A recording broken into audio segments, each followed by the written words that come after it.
Ladies and gentlemen, the wait is over. Tonight's main event is upon us.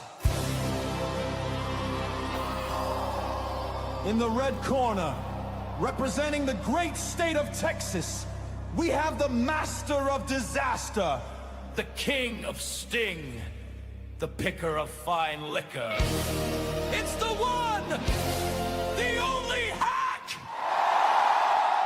And in the blue corner, the man who is alive and well in Tennessee, from the Ministry of Reveries, the fearless, tearless, peerless hunter, the man who never saw a bottle he couldn't topple. It's Mack himself! Two titans squaring off and streamed live from their bottles to your eyes and ears, ladies and gentlemen. It's bourbon time!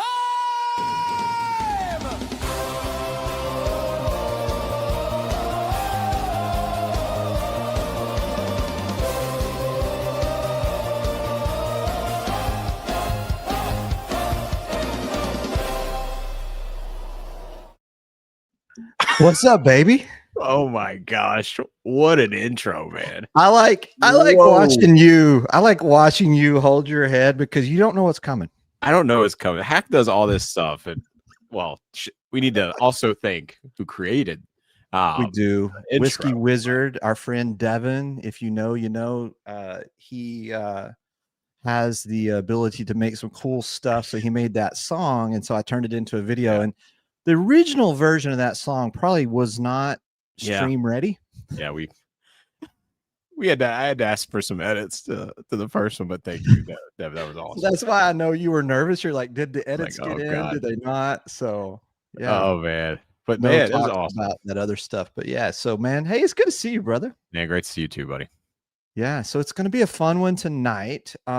We've got a super fun stream. As you know, like I love nerding out on whiskey, and you do too. And so we're going to nerd out tonight with our guy Matt on some river roots. So man, I'm pumped about this. Captain Knowledge, as I like to call him, because I love it. anytime I have a question on river roots, I'm like, Matt, what are you doing? So Awesome. I thought, you know what? Let's bring Matt onto the show, and then he can talk to you guys about river roots. It'll be a lot of fun. So we're going to get to that, but we got some other stuff we got to knock out. So hey, if you're here tonight and you have never watched this shit show before, Welcome. I am Hack, and I live here in Houston, Texas, and just love whiskey. I like to have fun with it, and could not say thank you enough for being here. And then this is my guy Mac. Yep, and I am in Washington D.C., but born and raised Tennessee, Nashville. So that's why the Tennessee thing was still on there. Yeah, That's where my heart is. I like the Tennessee. That's where your heart is, right, baby? Yeah, that's right. Yeah, and so I got some announcements. So we'll start with that one. Since you mentioned Tennessee, I'm going to start with that one. I'm going to throw this up here real quick. Just guys, like if you would like to be a part of this, it's going to be our first ever meet and greet, and I'm so excited that we're have the opportunity to do this. I'm going to drop the link in the chat actually, but just so you guys know, we're doing our first ever meet and greet in Nashville. It's November 15th. It's on a Saturday. Why don't you mind telling Mac? Let's tell the good people like a little bit about like what goes on at Southern Collective. Yeah, Southern Collectives is just an awesome spot. They have a ton of barrels. They've just got an awesome staff there that they know what barrels to get. You can pull from barrels, have a tasting experience, and then they also have a blending experience. So if you can really kind of learn from them on how to blend sort of what you like and have your own bottle. And so it's just such a cool place, great people, and it's just a cool spot that I love. So it's super awesome. They're letting us have our first event there, and it's gonna be awesome. I know you like to say you don't do anything, but you do, man. You got these connections. So one of these connections with Southern Collective that's going to be really cool is the whole place is ours. So yeah. So far, we've got 21 people that have RSVP'd, so enough to have a party for sure. Oh, that's a party for sure. So man. we're going to have fun. That Friday night before, there's an undisclosed bottle share that, you know, hey, we could be sending out some invites to that. Yeah. And we're going to go live from that bottle share. So if you enjoyed the shit show that was last Saturday, oh my gosh, man, this one will be just as much of the same. So Yeah, it's gonna be awesome. So if you guys come to Nashville, do it. It's gonna be great. It's gonna be awesome. But yeah, so I'll throw the link in the chat, and you guys look. Hey, it doesn't cost you anything. If you want to come, just RSVP, so we kind of know how many are coming. Also, if you know a guy that a lot of us are friends with, I just checked in with him in the last week or so. He's actually going to be there working at the event, and that's J Rock. So That's awesome. excited to get to Great hang guy. out with J Rock in person, which is super cool. So man, it's going to be a good Awesome time. guy. Awesome guy. Yeah. So the first thing, so knock that out. Now, last show, as you guys know, we did a giveaway for this bottle, which is the F Cancer bottle, and we were kind of doing this from the garage, right, and had a lot of pours, so it wasn't exactly within our means to do the drawing. So we're gonna knock the drawing out, but I just do want to announce real quick is that we raised $103 for this bottle, which will all go to the Rose, which is by Susan G. Komen Cancer Fund.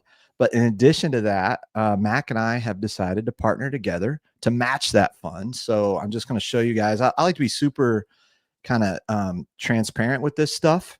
So this is actually the screenshot receipt that you can see. We donated $218 on the behalf of this channel to Susan G. Komen in the name of cancer, because cancer really fucking sucks. So thank you guys for donating. Thank you guys for doing it. And Mack, thank you for the idea on the match.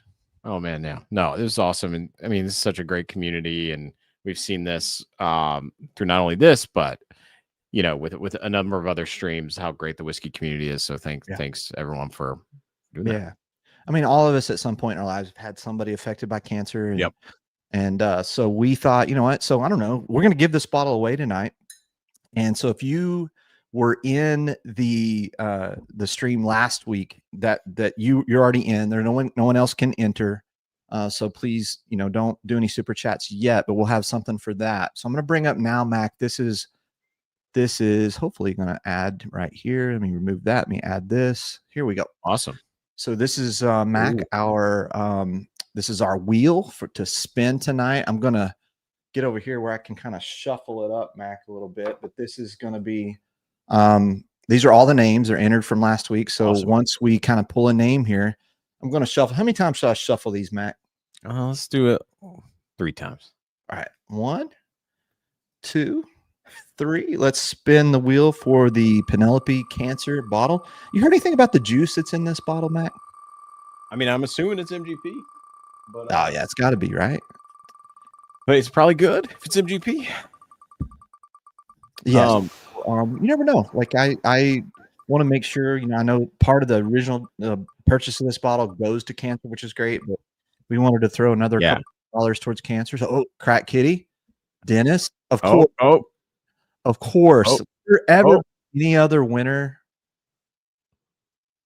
Of course. Stop on Candace, or is it going to make it to Steve? Is it? I think it. There we go. Candace, congratulations. For those of you that compete against Candace in any kind of races, you may not be surprised by that outcome. Hey, what are races, Hack? I don't know. Get my DMs. Candace, congratulations, Candace. This will get out in the mail to you, Candace. Congratulations to Candace on the win. So that is an awesome deal. So excited to get that off to you, Candace. Appreciate you guys being here. Mac, what are you sipping on, by the way? Well, I'm sipping on like what you're sipping on, because we're doing another giveaway, right? Yeah. I'm sipping on this Kentucky Nectar here, man. Yeah. So I'm actually, you know what I'm gonna do here live on stream? Do a Oh, little bottle kill. a live bottle kill, baby. Live bottle kill. Let's actually get that sucker all the way down there. So yeah, so live bottle kill here. This was one from the Bruzel drop. This has been a tremendous bottle for me. Probably it's my favorite honey finish, like by far. Like I love this one. Great. It's great stuff. Fantastic bottle. Hack, we haven't even gone into the chat here yet. We got I'm doing so much. I haven't even checked in with the chat. We should really, we should check in. We should catch How's up. everyone I'm doing? so excited. We're too excited tonight. Wait, but when one Kentucky Nectar goes down, another does pop up, just so you know. Of course, you got an arsenal back there. Yeah. But this one, my friends, tonight, all your super chats $5 super chat is 1 ticket entered to win on this bad boy. So you will have a shot tonight to win this Kentucky Nectar. This happens to be batch 4. So I have to, it's kind of, camera looks bad, but anyway, this is batch 4. This one tonight is what we're drawing for. It's an interesting bottle because it's tough to find. It's tough to get. I know that they dropped them through Old Commonwealth, but I do not think you can get this bottle like in any stores unless you're in Kentucky. So if you'd like a Kentucky Nectar, never had a shot to get one, $5 super chats, drop them in, and we'll do a drawing at the end of the night. So it's awesome. So we've got a lot of people here in the chat. This is awesome. Welcome everyone. You've got Cindy says had to be. Cindy always has the comment. Hard for me to give away. It was not hard. It was the opposite of hard for me to give that ball away, Cindy. Yes, it was. But hey, let's call out who's in the chat. We got Randall. Welcome. I think Randall was our first. Tim. I know Tim came back from Japan, so he was a little late on the, on the first. But we'll let that slide one time, Tim. Welcome, Randall. Oh, and then Bardstown Blitz, man.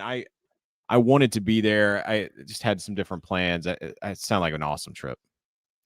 Welcome, Randall. There's Tim. Yeah, welcome in, Tim. Tim was in Japan. He was having some good sushi. He took good pictures of sushi. Make me hungry for sushi. What's up, Dennis? Chaos, Dave, Vogelsang. Weird Whiskey, Pat. It was great to meet you in Houston, man. That was such an awesome trip. You guys are awesome. Thank you, Hack, for hosting me. Robert, for the awesome bottle share party. And to anyone who watched that live stream, thank you. That was chaos. But it was fun. Hey, cheers, Warren. Thank you for being a new YouTube Warren. member, man. That's awesome. We appreciate you. Thank you, sir. Thank you, sir. Oh, Caleb in the Sunday stream. Awesome. Hey, Caleb, what's up, buddy? Yeah, Caleb was a beneficiary of some Mack love. Mack brought a lot of bottles to the city of Houston. And you that morning, I'm getting ready to go to the airport and we're trying to kind of sorting everything out. And I'm like, dude, you're I think you packed one bottle back. You gave everything away. That's the thing. If you hang around me at a bottle share, sometimes I get a little tipsy and I give away some things. But hey, that's a better trait than being the other way, right? That people have figured out why I'm friends with you. Exactly. No, it's like awesome. that girl. It's like that girl in high school, that you just want to be friends with for whatever reason because it gets late in the night. She gets a little friendly. You know what I mean? There?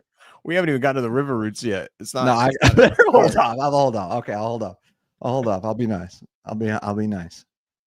Look at Dave. Dave coming in hot with the $10 super chat. Thank you, Dave. Good luck on the Kentucky Nectar. I'd love to see Dave win that bad boy. Yeah. Cheers, Dave. Patrick Little with the $5. Thank you, Patrick. Hope you win, buddy. Jeremy Dirks with the $5. Good luck to you guys. Good luck to you guys. Yeah. So a lot of folks here in the chat tonight. We're starting off hot. If we didn't call your name out, I'm sure we'll try to highlight some chats as we go through here tonight. For sure. We just have a lot to get to, and I don't want to make our super fan wait a ton longer. Yep. But just one more thing I need to do. No, 2 more things I need to do, Matt. 2 more things I need to do. Let's do it, man. Let me get that unstarred real quick. Do you mind unstarring Jeremy real quick? I got it. There we go. You got it. So here's one thing, guys, just to as you guys know, she just won the Penelope bottle. I promise you it wasn't rigged. Rigged. Some of our good friends, Jake and Candace, have started a new Discord server, and they're trying to really create a very cool whiskey community called Whiskey Kids. And so all the themes of the channels are kind of around just having fun and being kids. And so it's a lot, it's a really cool Discord. And I'm going to drop in the chat here, guys, a link. If you'd like to join this Discord, it's an open invite to anybody that's looking for another whiskey community that you'd like to be a part of. They're very opening. They're very welcoming, people that will provide you knowledge. Yeah. And they're going to give a giveaway when they get to 200 members. And they just did a giveaway at the 100 members. So if you'd like to join Whiskey Kids, please click on that link. I'll try to drop it a few more times, but I have a special announcement tonight, Matt. Ooh. Just because they've been so kind to us, and just because, Yep. I like to be giving, just like my friend Mack here, we're going to be donating this bottle, which is a Still Austin Hotel Emma cask strength, 116 proof. If you know much about Still Austin, they do some pretty cool single barrel picks. This one happens to be at a very famous upscale hotel in the city of San Antonio called Hotel Emma, and it is a fantastic pick. So this is going to be donated to the Whiskey Kids server for all the love and support you've given us. So we're going to give it back to you. Yes. We're going to throw this in to be donated through that server for their 200 member giveaway. So Jake and Candace, this is for y'all. Love y'all. Thank y'all for supporting us. Shout back at y'all. So yes, y'all are awesome. Cheers. That's awesome. Tim says it's not even Hack and Mack after dark yet. I'm sorry, Tim. I'm sorry. He's ready. I'm ready. Hack had a long day yesterday of that involved no whiskey. No whiskey. This is my first whiskey of the weekend because it's, and I know you can't say the same. I had a little bit of whiskey yesterday, but anyway. Yeah. Nice day. Oh, they remember this. They remember you breaking your cork and taking your Weller 12 bottle. Yes, he did do that. I like how Brad really came to your. Brad is like Brad saved the day. He's a whiskey medic. He's anyway. Yeah, I was like, what am I gonna do? And then boom, boom, boom, boom, right here. Yeah. So if you don't, Mack had an old Dusty that he brought to the share, and he was very proud to bring it. And I was very, very kind and generous, but almost immediately broke the cork. Yeah, I mean, Dusty's happens. So, yes. But Brad, you will be known. Hey, tell Brad where that ended up. Where did that bottle end up now? So the bottle, I poured the rest of it into the bowling pin bottle, and I poured the juice that was in that bowling pin, which could have been a little better, into another. I don't even know what bottle, probably some MGP bottle, and then I took that bottle down to Houston, and I think it's at Robert's. I don't know who I gave that to. It's probably Robert. So enjoy that, Robert. Yeah, so lots of shout outs for how generous you are, Mack. And I just, that's the thing. Mack's got a lot of cool bottles, but he likes to give it away, y'all. So that is it's the only way I don't look like an asshole with all my pictures of my bottles, just to give it away. Yeah. So appreciate you guys joining the Whiskey Kids. Appreciate y'all doing that.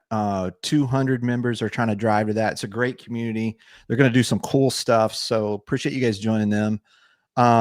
Mack, I got one last thing I need to do before we get to, and that is, my friend, I need you to tell us what we're doing next week.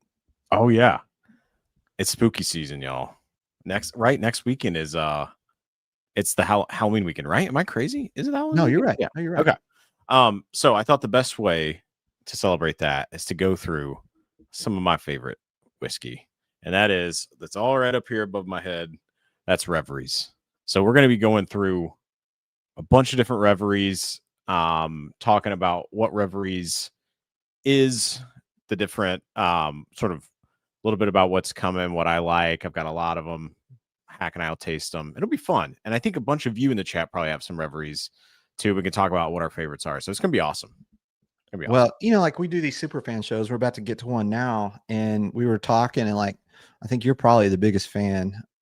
You're an insider, my man. You know some things about. Yeah, well, Jay's been super nice. He lives here in DC now, and so he's been nice enough to connect. And yeah, and I was down there on the barrel pick with 21090, and super generous guy. So it's gonna be fun.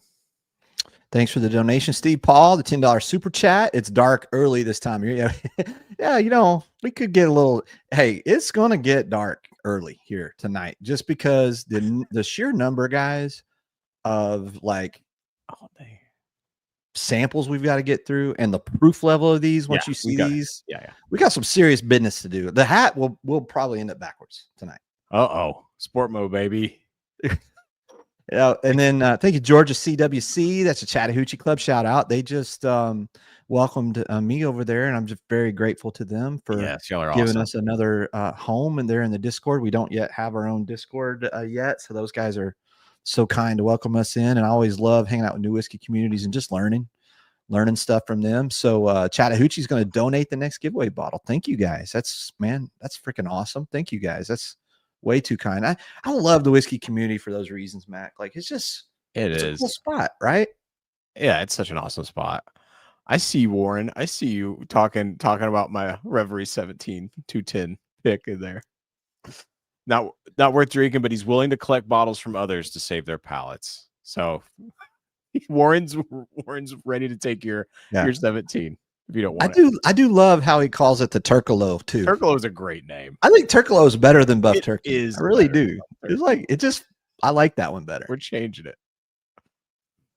Yeah. So the Elijah Craig Dusty we had last weekend. Yeah. So all of those things, guys, were freaking incredible. And I just again, I'm trying to catch up with the chat here, but I'll tell you guys. So tonight it's going to be a lot of fun. And I think we should stop from keeping our man waiting. Yeah, we should.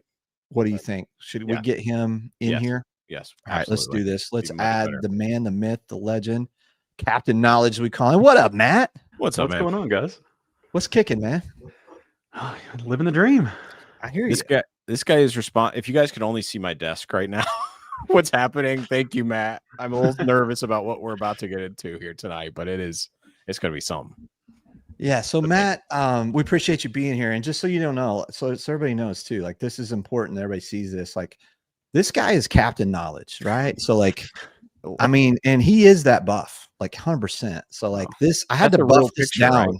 I actually had to buff this down. Yeah. This is like less muscles than this dude actually has. I've seen him in person, and I just didn't want him to be too intimidating on stream. So thank you. Thanks for that hack.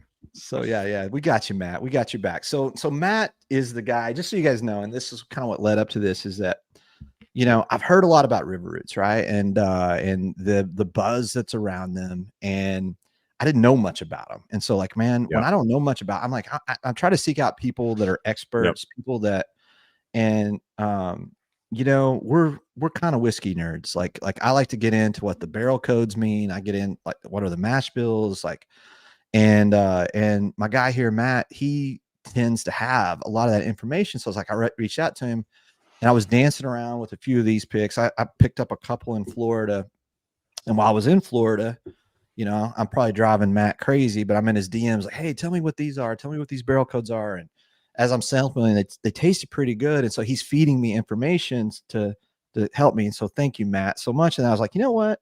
Matt would be a great super fan to come on and talk about River Roots. So that's what landed Matt in our crosshairs. And we apologize in advance for you being on this show. No, man. I mean, that's, I love the questions. That's one of my favorite things about River Roots as an NDP is kind of they can't always be as transparent as they want to be, right? Like we know that with all NDPs, you can't always talk about the sources or whatever, but I love when places put the barrel codes on there. Let me learn a little bit about it. Let me see something's a sister barrel to this one, and like, if I love this one over here, that gives me a pretty good idea of what I might find with this one. So, awesome. I love nerding out. Like I've got the little spreadsheet and everything for the barrel codes, what the source is, all that stuff. I love it, man. Yeah, no, it's awesome. So thank you again for doing this with us. Thank you for sending us some samples. I pulled up some statistics that you sent me on these to try to walk us through it. And I started looking at it and I was like, okay, let's start at the low proof. And I'm like, wait a minute. There is no low proof. What are we doing here? What is the low proof? Yeah. So I think the lowest. Go ahead.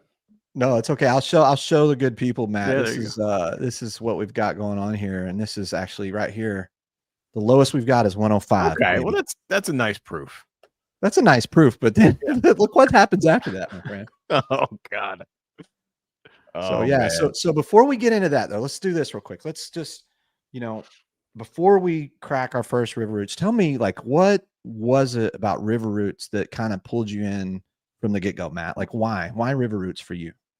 Well, for me personally, I've been lucky to, join a couple clubs, meet people who are more knowledgeable than I am, have more access and stuff, that have great palates, great enough palates where I'm willing to blindly dump half my income at barrel picks every month. I don't know what that's about. You're not alone, my friend. But Mack doesn't know anything about that, right? No, not I said half. I think he might be past that.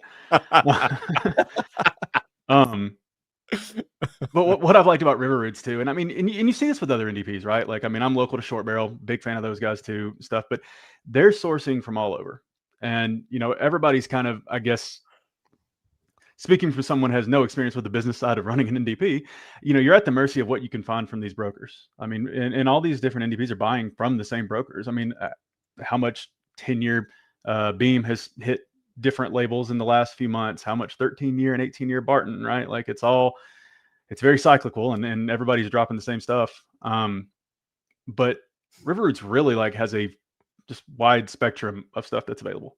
I've loved it because where I'm at in my whiskey journey, I guess I feel like I have a pretty good idea of what it is I like and the different profiles and stuff. But then you find these barrels from producers that maybe you weren't big on before, or just didn't have enough, and you get these unique just off profile enough to where somebody's like, really, that was Beam. Oh yeah. So it's really fun, man. I mean, that's kind of been my biggest draw is I've, it's kind of doing the store pick thing and taking it to another level. Like I love my Knob Creek store picks and just as much as the next guy, but like these Beam barrels, for example, that I mean, I'm getting every one that I can. Oh yeah, that's awesome. So Well, Matt, and real quick hack before go ahead, Matt. Because I really don't know much about River Roots too, so I think this will be an interesting thing for me, where I have one bottle of River Roots. I have a couple samples from Jake. We were talking about early, Jake and Candace. But so I'm like, you're talking about barrel codes and stuff. This is gonna be awesome because I don't even know. So anyway, I just wanted to lay the groundwork for that. It'll be fun. Yeah. No, it's perfect. It's perfect. And I would just tell you too, Matt, like we're I think this is the thing is I didn't know where to start on this, but here's where if you want to lead us around, like we're gonna pull these up, and if we get through all 8, it could be, but if there's something that you're saying you guys really need to try this, let us know. But I'm gonna pull this back up here so we just kind of have a guide, Matt. But like, so I think the first one I've got on our list is this Cafe Cadence, which is a Heaven Hill source, 11-year 6-month. So why don't you tell us a little bit about that one, and we'll start there unless you got a better idea for us. No, let's do it. That's the lowest proof too, so it's a good starting point. Heaven Hill, baby. Let me get mine open here. So Cafe Cadence was, it like talked about, it's kind of unstereotypically low proof. My understanding is the majority of everything River Roots does is single barrels. And I say that, I know that they've done some batch releases that are distillery only. I believe they're blends, a lot, even 100 proof. But if clubs and stores are getting them, they're almost always, I think I'm correct in saying that, single barrel releases. So this hasn't been proofed down. It's straight from the barrel at 105 proof. Wow, nice. And it's Heaven Hill? And it's Heaven Hill. Also, so the color?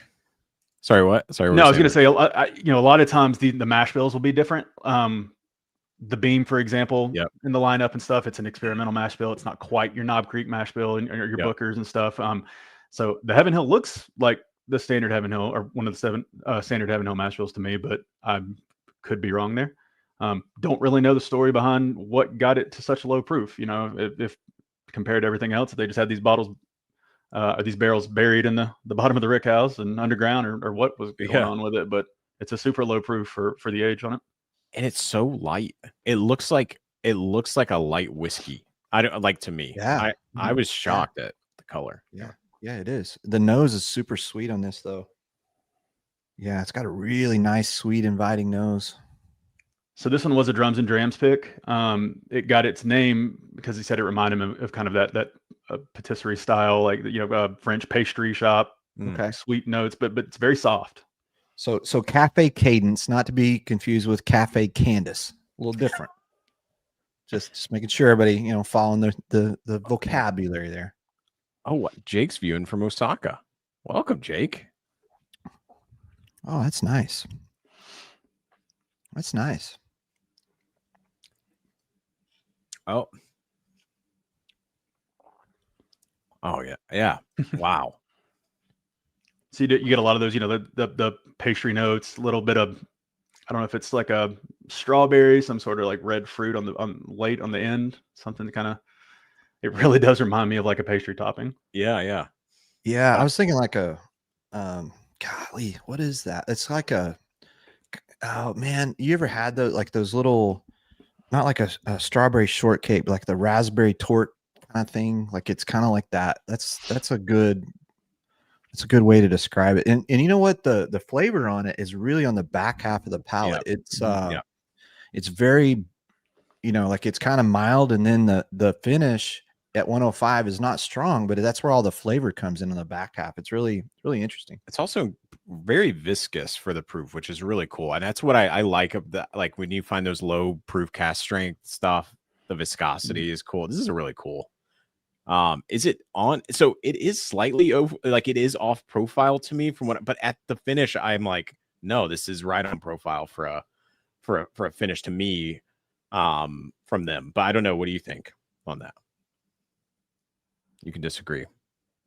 I mean, I'm with you. I'm not a Heaven Hill enthusiast. I'm not, Okay. I haven't had, I don't have the wall full of, C923s and everything, everything else. But I think so. I mean, it's there. It's different, but I agree with you. Like that it's so interesting that can be barrel proof at such a low proof and still have all the complexity and how oily it can be. Just to remind, so that's a 11-year, 6-month Heaven Hill. So if you think of some of those Elijah Craig private picks that get up there, I mean, that's kind of where you're kind of in that wheelhouse, right? It's a cool. Low rye mash bill, but it's this is nice. It's very, I would say like it's probably the perfect pour to start with, because it's pretty balanced and it's got a nice little fruit element on it. Yeah, it's really nice. Yeah. Do you have that bottle there? I do. Hold that up, Matt, if you can, because one thing I want to talk about is we're kind of getting into these that I think is really cool is their bottle art, right? Oh, yeah. Like the bottle art on these is next level. So do you know anything about like how, like if you're doing a pick with those guys, I mean, all their art looks the same. So I'm assuming they have some kind of in-house artist that you partner with when you're doing a pick, or how does that work?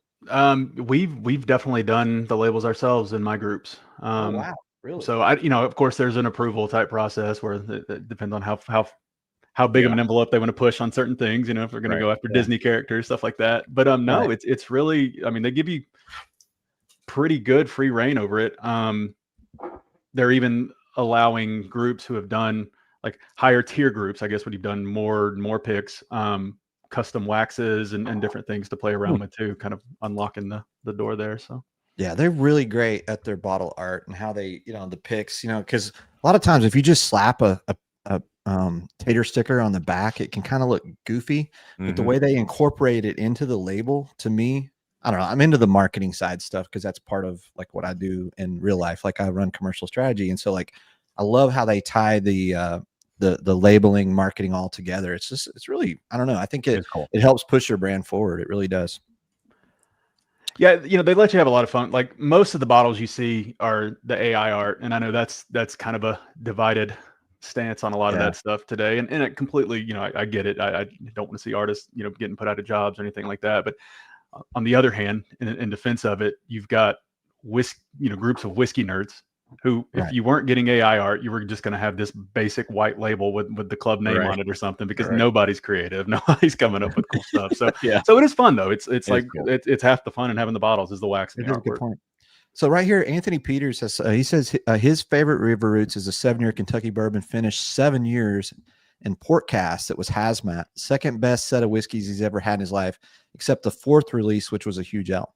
So that's something like I want to talk about. He's saying like this is true with River Roots, I think, is that you can hear conversations that people have. They say it's the best whiskey they've ever had. And then you've got some other stuff, not so much. So it seems like there's a pretty wide variance. So like, just because you liked one River Roots pick doesn't mean they're all hitters, right? Like, I think, would you agree with that, Matt?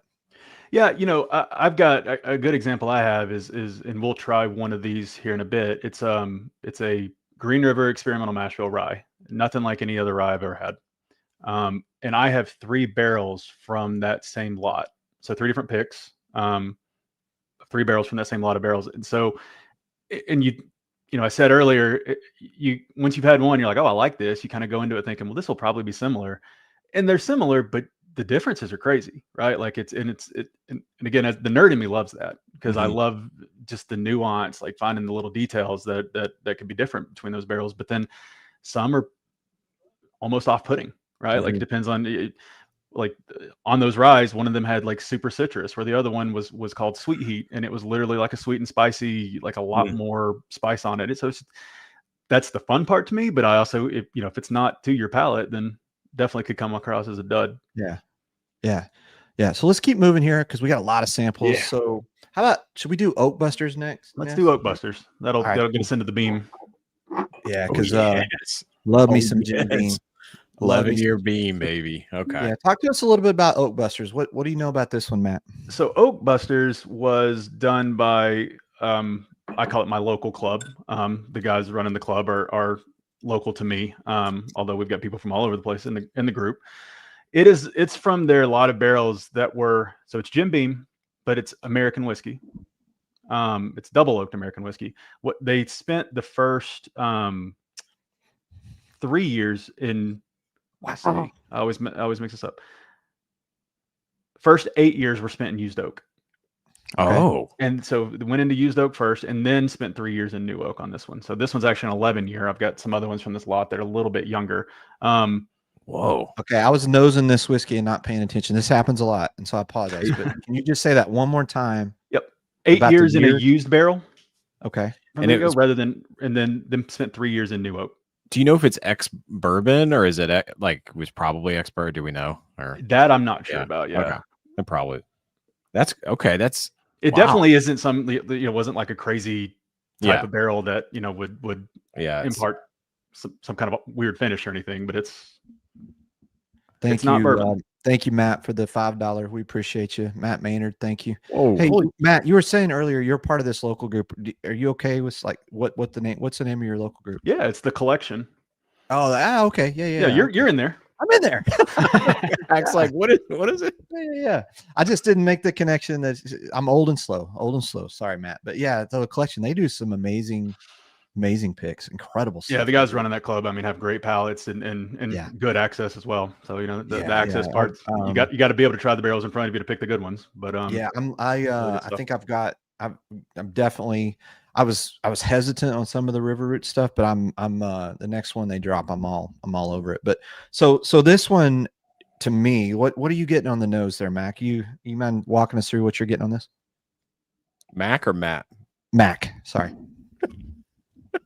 That's gonna be a tough. I wondered how much that would Captain happen. Knowledge. I know. So this is oaky. I like it on the nose. I haven't got to it yet. I'm really intrigued. I've never had a beam product in a not first filled, New American oak, and then So here we go. Oh, it is oaky and thick and rich. My goodness. Whoa. All right, if you like oak, but it's sweet as hell, which is awesome. It's like it balances out that tannic. Whoa. Oh man, now I want a bottle of this. Yeah, that one's good. That one's good, Matt. Thank you for sharing this, by the way. That's really nice of you.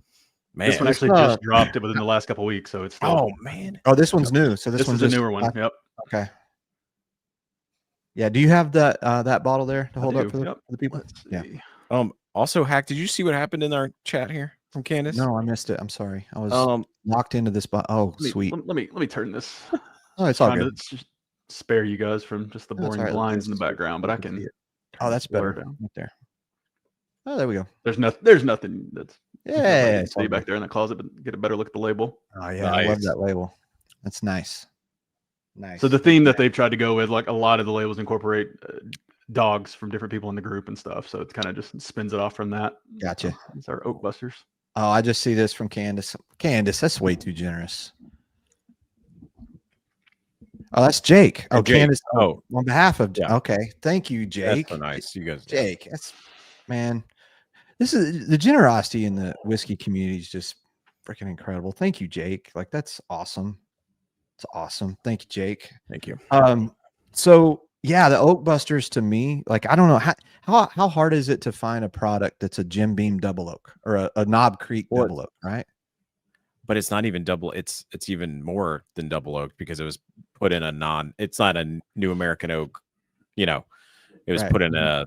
So is that how it's- it became a whiskey instead of a bourbon? Yeah. Is because of the type of barrel? Is okay. Yeah, everything else it would, you know, the barrel entry proof, the mash bill, everything like would meet the qualifications, but it's just. So do you know how that? Like, I assume That's good. brokers have more of this, and this was something that happened. I would love to know how this happened. Yeah, this one's interesting because I don't know, because obviously that was a decision. You know, River Roots didn't do that. That was Right. That was Beam doing that before they sold those barrels off. So I would love to know the story behind it too. No idea.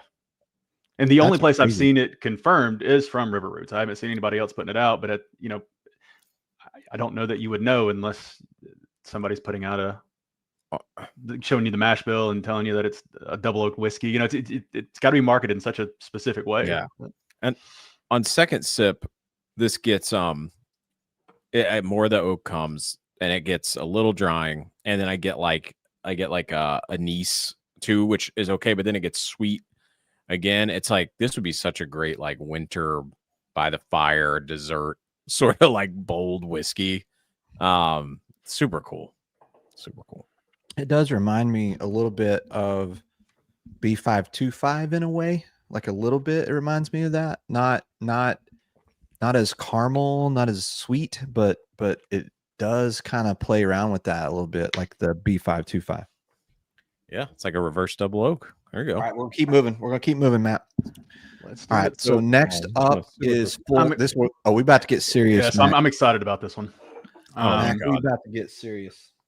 So I told you these Beam barrels are my favorite lots, and I love the Oak Busters. The double oak whiskeys are really good, but these, and I'll go ahead and show you the label on the Full Throttle.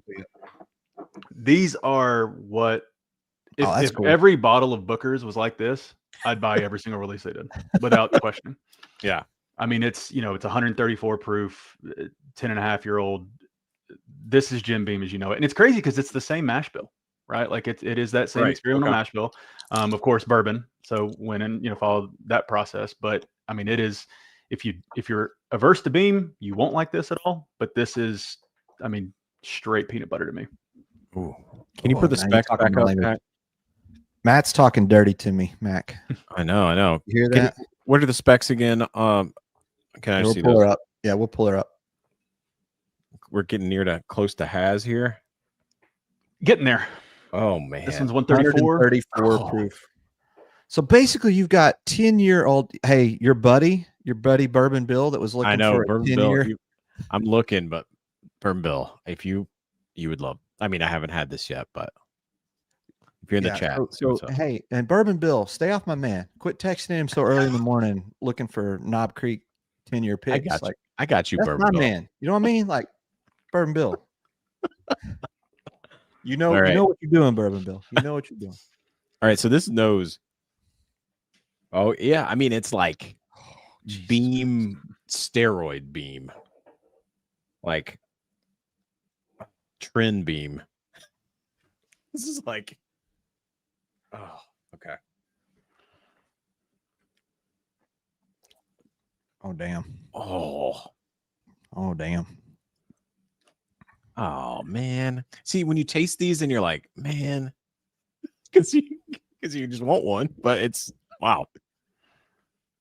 Yeah, these were all, I mean, so this is another Drums and Drams pick. Cam had picked an entire, he released a whole like symphony inspired themed 4-bottle run of these, and then this was kind of the fifth one that he threw in there. They're all amazing. I mean, it's all this, it's just Beam plus, and some of them came through. Like there's another one that was very good. I didn't have enough to even send out samples, but I wanted to send you guys those. It's Beam, but then it's got these berry notes. Yeah, like very strong berry notes. So Matt Maynard, that's in our chat, he said that he's going to have his brother head to River Roots to pick up some bottles. So let's talk about something real quick, just to benefit guys like that are thinking. So we didn't really touch on this yet because we're drinking whiskey, which I kind of get excited. But Matt, talk to us about the barrel codes. So you look here on the last two that have been Jim Beam that start with GE, right? That's no coincidence. Yep. So I mean, and again, this is all like self-taught or like putting it together. So there could be mistakes here, but the GE seems to indicate beam. It's all the beam. The A is, of course, American whiskey. The B is the bourbon when you're looking at those two. So then your B06 for the Oak Busters there, that's just barrel 6 from that lot. And then the DO is like for double oaking. Gotcha. So looking at Full Throttle, you've got beam, bourbon, and then it's barrel C66 from the lot. Got it. Total sense. I mean, so a lot of times though, are you finding when you're talking to people that are doing different picks with different groups, when those barrel lot codes they're close to each other, that they end up having like similar flavor profiles? I mean, I guess especially using the Full Throttle here as the example. If I see a GEB barrel code, I know it's going to be big Booker's, big beam flavor profiles. Now, there's tons of difference in the nuance and the subtleties, right? Like, could be super fruity, could be there was one that Cam did that was like kind of funkier, right? Like more funky wheat kind of notes, and even the same mash bill, but just funkier. But at least you've got that basis to go in. If you're seeing GEB and you like beam, there's your beam. Yeah. There is on both of these, you know, a more tannic quality than even like Booker's or some of the picks, right? Like you're gonna have to like some oak, I think, right? I mean, do you get that? Like because in that way there is an off-profile nature to that. But it's not an off-profile that I dislike. Sure. Everything I've had so far tastes older than it is. And it might, yeah. You know, like for me, like everything tastes older than it is. And I don't know. I think in your whiskey journey, if that's something you're looking for, an older tasting whiskey with maybe it's not a 13-year, maybe it's not a 15-year, then that's what you get on these. But you got to like oak on the ones we've had so far. I would definitely say that. And there's a comment from Brian. I'm going to pop back up real quick. It's a really good comment. Is that picked up River Roots in Cleveland at Red Hot Liquors last month, and it's being mash bill, and wasn't overly impressed. He loves Booker's, changed his mind.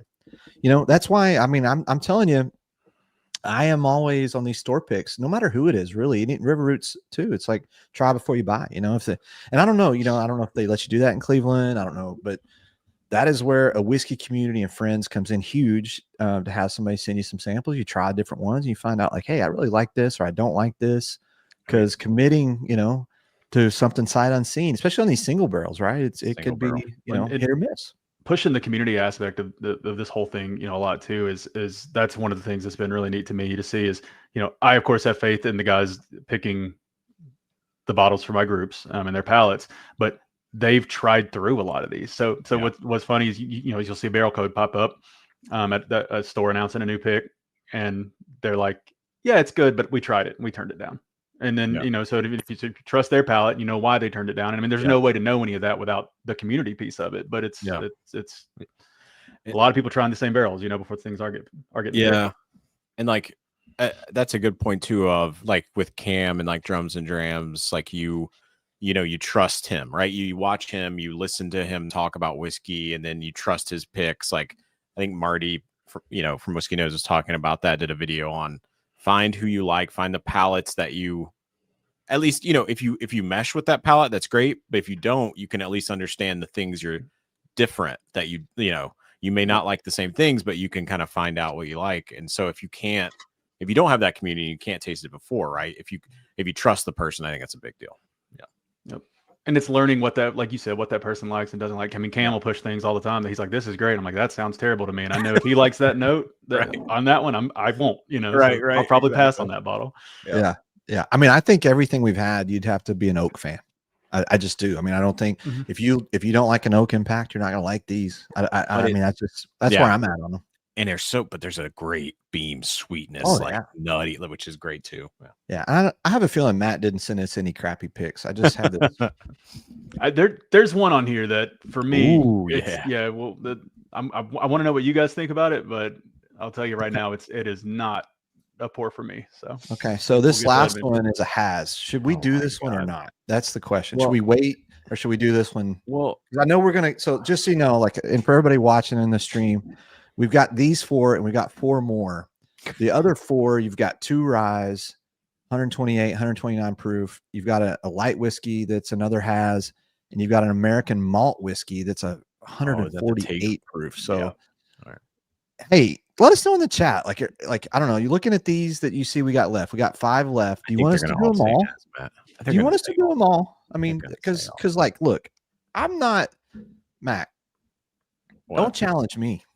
Because if you want me to do them all right, here, I think they're gonna want you to do them all. Us to do them all. You see, anyway. I kind of set that up. Yeah, you did. But say, hey, this is what we do though. It's morning recovery. Not sponsored yet. Drink today, feel great tomorrow. One day for the show. One day. Nice. Hey! Not sponsored. Let's go, Matt. Matt. Hey, Matt, we're not sponsored. Just I know. I'm like, why do we keep doing this? Don't expect any funds from them, but I do believe in this product. I do 100% believe. All right, what are we doing next? What do you want to keep going down the list? Yeah. Oh, let's just do it. Let's just do it. We're not. Hey, Mac, are you afraid? I'm not afraid, my friend. It's not like I drank a lot of whiskey yesterday.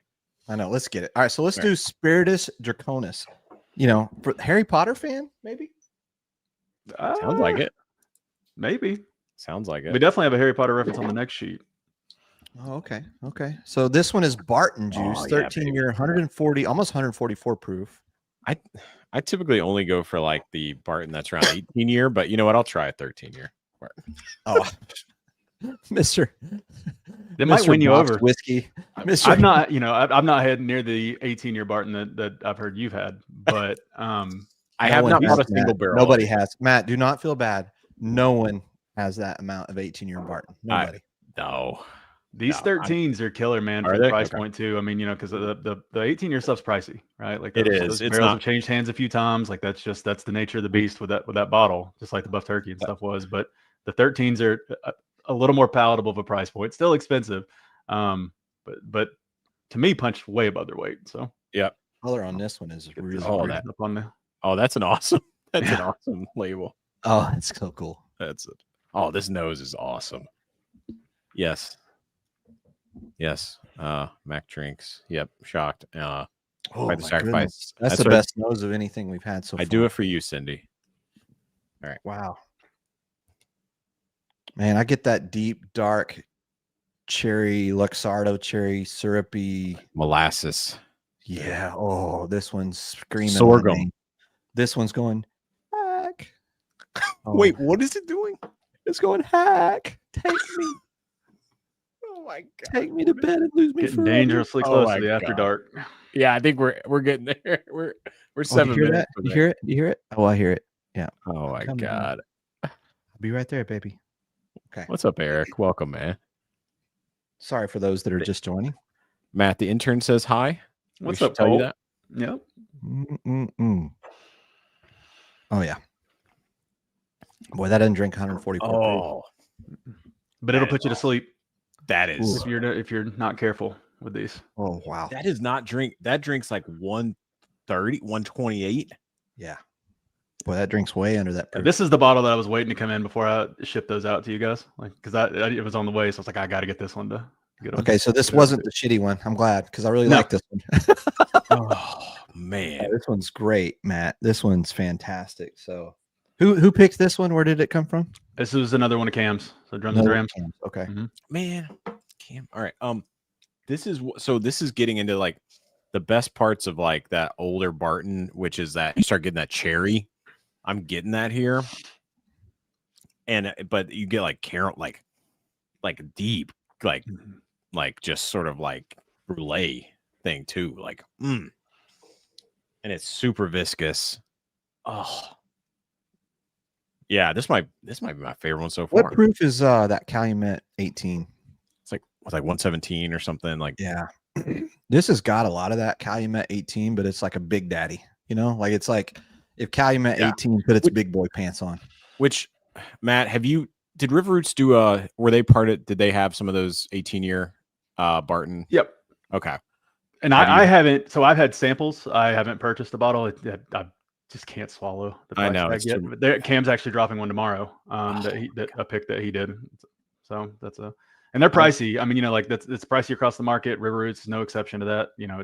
Yeah, It's tough, but you're not. it's Yeah, you're not but going to they're get apparently phenomenal. I mean, everybody says if you enjoy the Cal 18 palette, then these just they all take, maybe not all the notes that you get in that, you know, it was blended well, but they take some of those notes and they just amplify it. Oh And it's man, just, don't tell me that, Matt. Don't But tell me me saying this you're is gonna have to pick like one if, up. but me saying this is like if Calumet 18 put his big boy pants on, then that's kind of what you've heard. So that validates that what I was saying. But my thing is like this one would be super. I'd get real drunk on this because it doesn't drink 140 whatever No. proof. Mhm. Wow. And it's just fantastic. Well, you heard it here first. One of the few things Hack would get drunk on.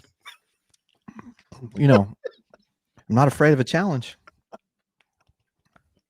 I do get drunk on your love when we hang out, Mac, but that's true. a different. That's true.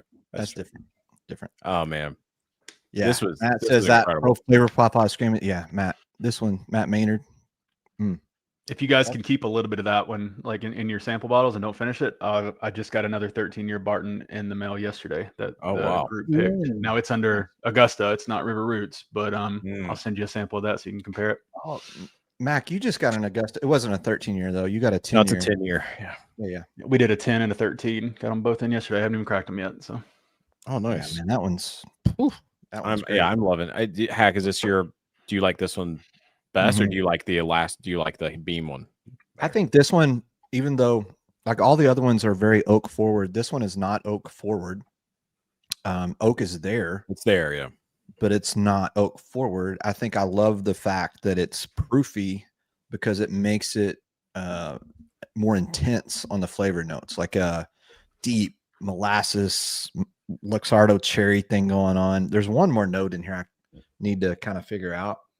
I could use actually Nancy's descriptor from her October pick, stewed cherries.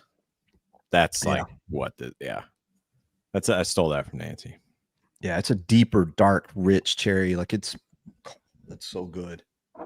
It's so good. Man, that's awesome. Yeah. I'm glad that we didn't skip that one. Me too. All right. Next What's up, next? let's keep rolling. All right. So we got a choice here, guys. We can either do, let me kind of keep going forward here. We can either do the 2 ryes or we can do the light whiskey first. I mean, we just did that has. Wait, there's a Green River rye? So these, the Green River Rise is very different than anything you've probably ever had in this case. The Tater Invader, not to give spoilers, it's when you think of 95.5 MGP, it's that just cranked up. I mean, if you enjoy your 95.5 mash bills, it does everything that you want it to, and then some. But the Green River Rye is a very different experience. Well, and we've got to clarify something real quick is that just a few weeks ago, Mack did not believe that Green River made a rye. Okay, it was a slip up. No, we're hanging out in chat one night. It was, and everybody's talking, and somebody said, "Hey, have you tried this Green River rye?" And Max swore up and down that it didn't exist. So ever since then, every Houston-based dealer, as well as myself, every time we see one in a store, send a Mac. I can't know all, and I somehow missed a very obvious thing that is on every shelf in every liquor store. But yes. Well, it's because it's under $100. Oh God, So that's why. Like, it's too cheap for you. Here we go. Way too cheap for you. Way too cheap for you. All right, so Matt, Matt, I'm going to trust you. What should we do next, Matt? You make the call. Yep, let's do the Green River. Let's skip down because I'm afraid if we go straight into the other one, it may ruin the palate. We're gonna do Harry. So we'll do Harry Doggos. Harry Doggos. That's a good name. And then that has to be some cool bottle art. Let's see what that one. Do you got that one? So there's your Harry Potter. Oh, there's your Harry Potter. There it is. All right, there you go. And if you guys like this a lot, I'm pretty sure there's one up on Unicorn Auctions. The auction just started a couple hours ago. So you hear that, Matthew? Young Matthew, you hear that? Unicorn Auction. Matthew's like unicorn. Look, you only have to pay twice what the bottle costs for shipping and handling. That's all. And then twice. And it can be yours too. All right. So, hey, I do need to say. So sometimes we have people that watch this show that are not. Thank you, Warren. Whiskey nerds haven't been around that long. I do want to tell the kids at home this: if you're getting into whiskey and you you're watching unicorn auction, understand something, that it is very expensive after your final price. It is like a $25 fee, another $20, and then another $20 bullshit fee. You end up paying like $60 extra for the bottle. So I try to coach the kids. I try to help the kids out, Mac. I really do. So be careful. Watch out, unicorn auction. You think you get something around what you'd pay, on the secondary or a little less. Unicorn auctions, they'll stick it in you. You know what I mean? Like they do not hold back when it comes to the extra fees. Yeah, and that wasn't targeted at anyone. Young Matthew with the Total Wine link. Good link, Matthew. Thank you for not doing unicorn auction. We appreciate that. Thank you. I've never bought anything off unicorn, so everyone can chill. So I have a couple things, but one, what is the Green River Rye mash bill? 100% rye. Is it? Okay.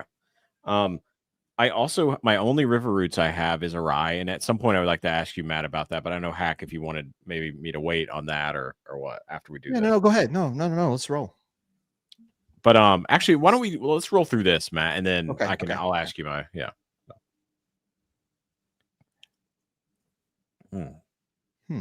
100%. Here we go. So what's this one age? We say 6 years, just under 7. Yeah, 6 year, 8 months on this. So they're younger. I like the nose. On the nose, I get a little bit of that peach stuff that you get on the other Green River stuff. Ooh. There is a real citrus quality to this. You get a lot of citrus and vanilla on this one. Oh yeah. And I was expecting this to go really minty, and it doesn't really. It's there, but it's not the backbone. It's not quite as thick as what you get on you had Dragon's Milk. Have you had that? Dragon's Milk has a lot of citrus. It has a lot of tangerine, nectarine. It's kind of got a little bit of that, not as much though. It's got a little of that. Man, this is, maybe I need to start looking at some Green River Rye here. Well, now I've had a couple others. Now that you know this, you can definitely go find it. I've had a couple other barrels from the same lot, and I mean, this is one of the ones that, like, none of the other ones had this amount of citrus. Like, that is okay. They're all great, like, in their own ways. Sweet Heat was the name of another one. That was the spicy one. Cam did another one called Solar Flare, and it was leaned more into the spicy, less of the sweet. This one, if you'd have told me this had some sort of a VDN finish or something going on, I'd believe it. Like, it's crazy to not be finished whiskey at all. This is like a dried fruit, nectarine, tangerine kind of like thing. Like, it's, to me. And the best part about these is if you see them, and these are it's an RM barrel code. So if you ever looking at River Roots and you see the RM, that's these Green Rivers. So and you'll see the age being right around that 7 years. RM, and what is rye? Like, the R is going to be for rye. I don't know if they've ever had anything that was an RM bourbon. I've not seen that. But that is the rye, and it's a barrel 23 or barrel B23. Got it. Oh my God. Just Christian, that's great. One of my exes had hairy doggos. Oh my God. Yeah, I've had some problems with hairy doggos myself, but we cannot talk about that on the stream. God, we cannot. This is a classy show. This is a classy show. This might be a good transition to my question here, but it's almost like we should have tried the 95.5. But Matt, so I have this 13-year. It's a barrel number 175. Okay. Gordon's. I don't know what that even. So 175. They seem to be going towards the letters more universally. A lot of the early barrel codes would just be numbers. So like when we get to the malt later, that there was a run of those that were barrel code 5XX or something, right? Like 500 something. The other MGP rye that's on here was 181. So technically, I believe 175 should be from that same lot. I think that was all one lot of barrels, and they just 175 through 180 something. Several different whiskey tubers got barrels from that lot. I know that drop picks within their groups. So, well, and so this is something I learned. This is feeding right into what I learned from you on this one, which I don't know. Like I want to crack this, but we have so much. But Well- this one has a barrel code of XR_R_E88. And so I was asking him about this because I guess their earlier ryes are numbered up to like 180 something and change. And then they went to the XR codes. So Matt, like, I guess these are the newer releases from them. Yeah. So your XR, yes. I mean, and I don't know when that swap happened and you know, the story really behind that, but XR seems to be the MGP barrel code because we have one in this lineup that's XR-L for light whiskey. And that's the American light whiskey. So your XR-R would be a rye. Presumably there's going to be some XRBs out there too, which would be the bourbons. So XR should be the MGP codes. Yep. So let me just do a quick review of this and it's going to be quick because this reminds me of when I'm weed eating 7 a.m. in the summer and it's still you live in a fucking apartment. Hey man, I grew up cutting grass for some summer money, baby. All right, in the South. All right. I might have some fancy bottles here, but I did my time. All right. So but you know, like when you just blow through a thistle bush or something, and it just like anyway, and you get some grass. This is a grassy boy right here, and I don't know if I like it very much. I don't know what's funnier, your grass notes or picturing you holding a weed eater. Hey man, I could do some work. You can do some yard work, really? Man, really? I literally. When's the last time you did yard work? It's been over a decade, but you know, it's there. It's in the memory bank here. Exactly. You still remember? Okay. But you know what I'm talking about? When the 95.5s go two different ways, and this 95.5 went real grassy. So this one, and I didn't send a sample of this one because it's very polarizing. This was one of the first ones we did as a group. This was the River Roots Trap House pick done by the collection. Mm-hmm. So this one's barrel code 163, and it's a 13-year 106 proof rye. And when it's grassy. I mean, you've got to like those grass notes that you described. I mean, you can see like I've done a number to it. Like it's not bad, but it is for me, it's a mood pour. Like I've got to want that. It's got to, you know, it's not what I go to because I've had this bottle longer. This is actually my first River Roots bottle I ever got. So I think, but I don't get that as much off those XR barrels that I've had, or the later ones typically. So that's interesting. This whole run had those similar notes, but people either love it or hate it. You know, it's very polarizing. Yeah, I'm doing a fresh crack. I don't care what y'all say. Oh man, I know y'all told me not. We've officially gone off the tracks. We've officially gone off the tracks. Doing a fresh crack. I don't care. I mean, I know we had 8 samples to go through. What's 9? I know. So Matt, for rye, like what's your sort of, you know, your notes that you like? I love the spice, right? Like I can't do dill, but I like mint. I like the spiciness. I like the dark flavors that come along with the ryes. Dill's about the only thing that you find on the 95.5s that I just can't do. Yeah. I'd tell everybody my worst purchase ever was Little Book Chapter 8. And I loved it on a fresh crack. And 2 weeks later, I can't even drink the thing. Oh, wow. So the bottle, the dill notes came forward with a little bit of air, and it's just I cannot do dill. Yeah, I'm with you. It's tough for me too. So it's a gamble on the 95.5s. You never know if they're gonna. I know. Even if they didn't have it at fresh crack, if they're gonna, it's gonna open up. Yeah. So. Yeah, I've gotten some of those dill notes on Willets, right? And I don't, but I know some people are saying, "Hey, you just need to get the right Willet," and I'm like, "Okay." I understand. You need a second mortgage too to and try to find the right one. But I knew we were going to get here from one of the funniest. I think from Jason at Mash and Drum in one of his chats was like it just kept coming back. So thank you, Cindy, for taking that over here. Yeah, this does have a lot of dill, though.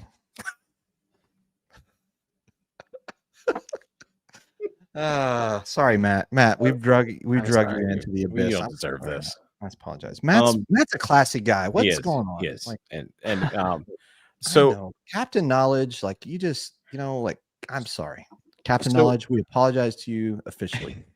So Hacky, while you're doing that, how are we going to land this plane here with River? We're not landing any plane. We're still drinking. I know, but I'm saying like where are we going to go to the? I'm trying mine. Could you give me a minute here? I just poured know. mine. I know. Okay. Settle All down. right. Settle down. Settle down. Settle down. You're. Okay. We're not. We're not. I just want to know if they're all grassy because I think I have a theory. So when you try the next one in the lineup, I don't. If you describe that as grassy, you'll be the first person that I've given it to that said that. So This is not so grassy. we'll see. What year is that, Hack? This is syrupy. This is maple. This is 12-year, 8-month. Man, yeah. It's 128 proof. It's a 12. Yeah, it's a XR_E88. And this rye is that sweet rye that I like. Like it is a sweet rye. And I was actually texting, before I knew, Matt, that you were the expert there too. I think Jake in the in the whiskey, is it whiskey? Sorry, Whiskey Kids, right? Whiskey Hack. Am I getting that right? Yeah. Yeah. That's it. Jake has a lot of river roots, and I was texting him, and I think you alluded to this, Matt, of you have to remember that there's a lot of people go in there and pick a lot of barrels, and then there's some left. And they've so it's like it's sort of interesting, and if you're not involved in that, you don't know which ones are left and which so it's tough. This reminds me of like a peppermint bark kind of thing because it's kind of got like that chocolate thing, a little bit of mint, but it's like just a touch, like a dust of it. Like yeah, man, it's really good. I like these. I bought them some at Costco, Mac. They have these pretzels, like these pretzel chips. And they dip them in white chocolate and then sprinkle the peppermint thing on them. And that's, I don't know. That's what I'm getting on this. Yeah. It's got a little bit of peppermint, but it's got that sweet chocolate, like just mapley. It's just, no herbal on this one. No herbal. But, there was a guy, or no grassy notes. There was a guy that came to the bottle share at Pat's house a couple weeks ago, and he brought like a 173 or 174 number bottle. Same thing. It was very grassy. It was like you said, like you're weed eating. Yeah. All right, I'm curious to see what you think about the next one because like I said, I do believe it's the same lot as the one that you said 175 or something you had. Yeah, I'm 175. Yeah. So, what's the name of that? This was the Tater Invaders. Tater Invaders. I'm running out of Glens. I'll show the bottle on this one. This was another one done by the collection. And I know a lot of people that got to try it outside of the group that had a lot of that full lot, that tried them all really liked this one. So I think we got lucky on this. They had a little something with that label with a little Star Wars. I love that. Stuff. Yeah. I love that.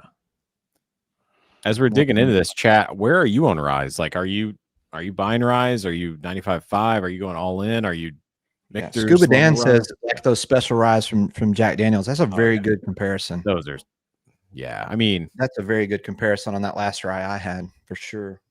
Okay, the color on this Tater Invader is really nice. I was just about to say that. Yeah, it's beautiful. I forgot. Let me pull up real quick. Shout out 210. All right. Is 21090 here? No, I was just saying my Glen is a 21090. Oh, nice. All right, so this Tater Invader, 12-year, 6-month. Oh, it's just very close in year to the one I just had. Very close in year. Okay. 95.5, 181. Okay.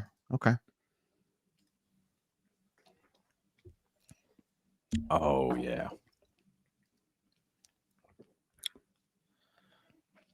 So, it does everything that those 95.5s do at that age. I mean, and I even talk about dill. I get a little bit of the dill and stuff. And granted, I think I'm sensitive to it, but this one's got a little bit of herbal on it. So this one's got some herbal stuff going on here.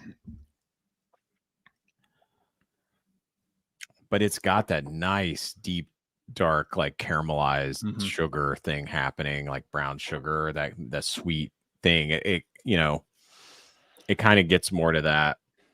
Yeah, you get those herbal notes for sure, but it's not the grassy that it can be. No.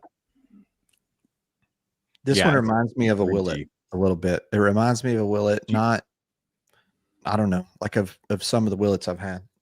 Do you get grass on it all, Hack? No, just herbal, like more herbal, more like when you say herbal, I feel like that's the same kind of note when we talk about baking spice. Like you got to you got to go one level down. Like, I don't know. I got into that a week or two ago when we were talking about tasting notes. So like when people say baking spice, I'm like, I really don't know what that is. Do you know what I get here? You know what I get here? What? Coriander. Ooh, now you're getting serious, my friend. And the only reason is because I used to cook. I worked in a kitchen for a bit, and like I'd make green chili So, and we'd have all this coriander. We just pour it in there, and it's like it's right before you get to like it's a spicy. It's almost dill mint, but it's not. It's like right before that. Yeah. I 100%. And I'm not educated enough to know, like, because I wouldn't know what coriander tastes like. So I do agree with what you're saying about like it's an herbal to a spice, almost like oh, you know what? This is the note because I make a steak sauce with this green peppercorn. Yeah, it's similar. Yeah, that's what I get right here. Yeah, Eastern. Yeah, it's close to Eastern Mongolian dandelion root. You're not far. You're not far from that. I didn't know. Warren, I like what Warren calls us on our shit. I knew I was going to get shit. Now is coriander going to be my marzipan? All right, here we go. All right, here we go. Candace says that she knows graciously picked up a beer barrel New Holland rye that's finished in the Dragon's Milk beer barrels today. Not tickled about the proof, but it'll be an interesting pour. Yeah. The Dragon's Milk stuff I've had all has that tangerine, nectar, citrusy. It's good. It's really good, but it's very prominent note on those. I don't know, like with a beer finish like that, that could work really well. Almost like a cider kind of thing. That could work really well. All right, Matt, I'm so sorry. All right. We're keeping Matt way longer. All right. You're good, man. Let's, what are we to now? So I think we're to the light whiskey. So I want you to finish on the take malt. Okay. Okay, let's see here. So that would be Barrelheimer. Oh, Barrelheimer. Oh, we're to the 142 proof. No problem. Yeah. Nothing. We're working our way up. See? Ain't no thing. Ain't no thing. We got it. But a chicken wang. All right. There we go. This one kind of changed my opinion on light whiskeys. I had never had any before this that everything was pretty one-dimensional. You're drinking it for the proof. And like, if you like the notes that you're getting, of course it does those well, but it's always hard to recommend a light whiskey to people. For me, this one's different. And so I'm curious to see what you guys think about it before you just said something that's really intelligent. The label there, and not that you have a very high odds of saying things more intelligent than us because you're on this show, but something you said that I think is really interesting is it's very hard to recommend a light whiskey. Expand on that a little bit because I feel the same way, and I think I've got some ideas, but I really want to hear your thoughts on that. Well, I'm as I've just made you guys pour 140 proof whiskey and stuff in your mouth. I'm not a proof guy in that sense, right? Like I don't lose my mind over the hazmat tag. I'd prefer if most things were not hazmat. I think 120 to 130 is a much sweeter spot for my palate. You still get the complexity that comes along with these crazy hazmat pours, and it doesn't kill you to drink it. Granted, that's not true 100% of the time, but the chasing hazmat fad was not anything that I ever bought into.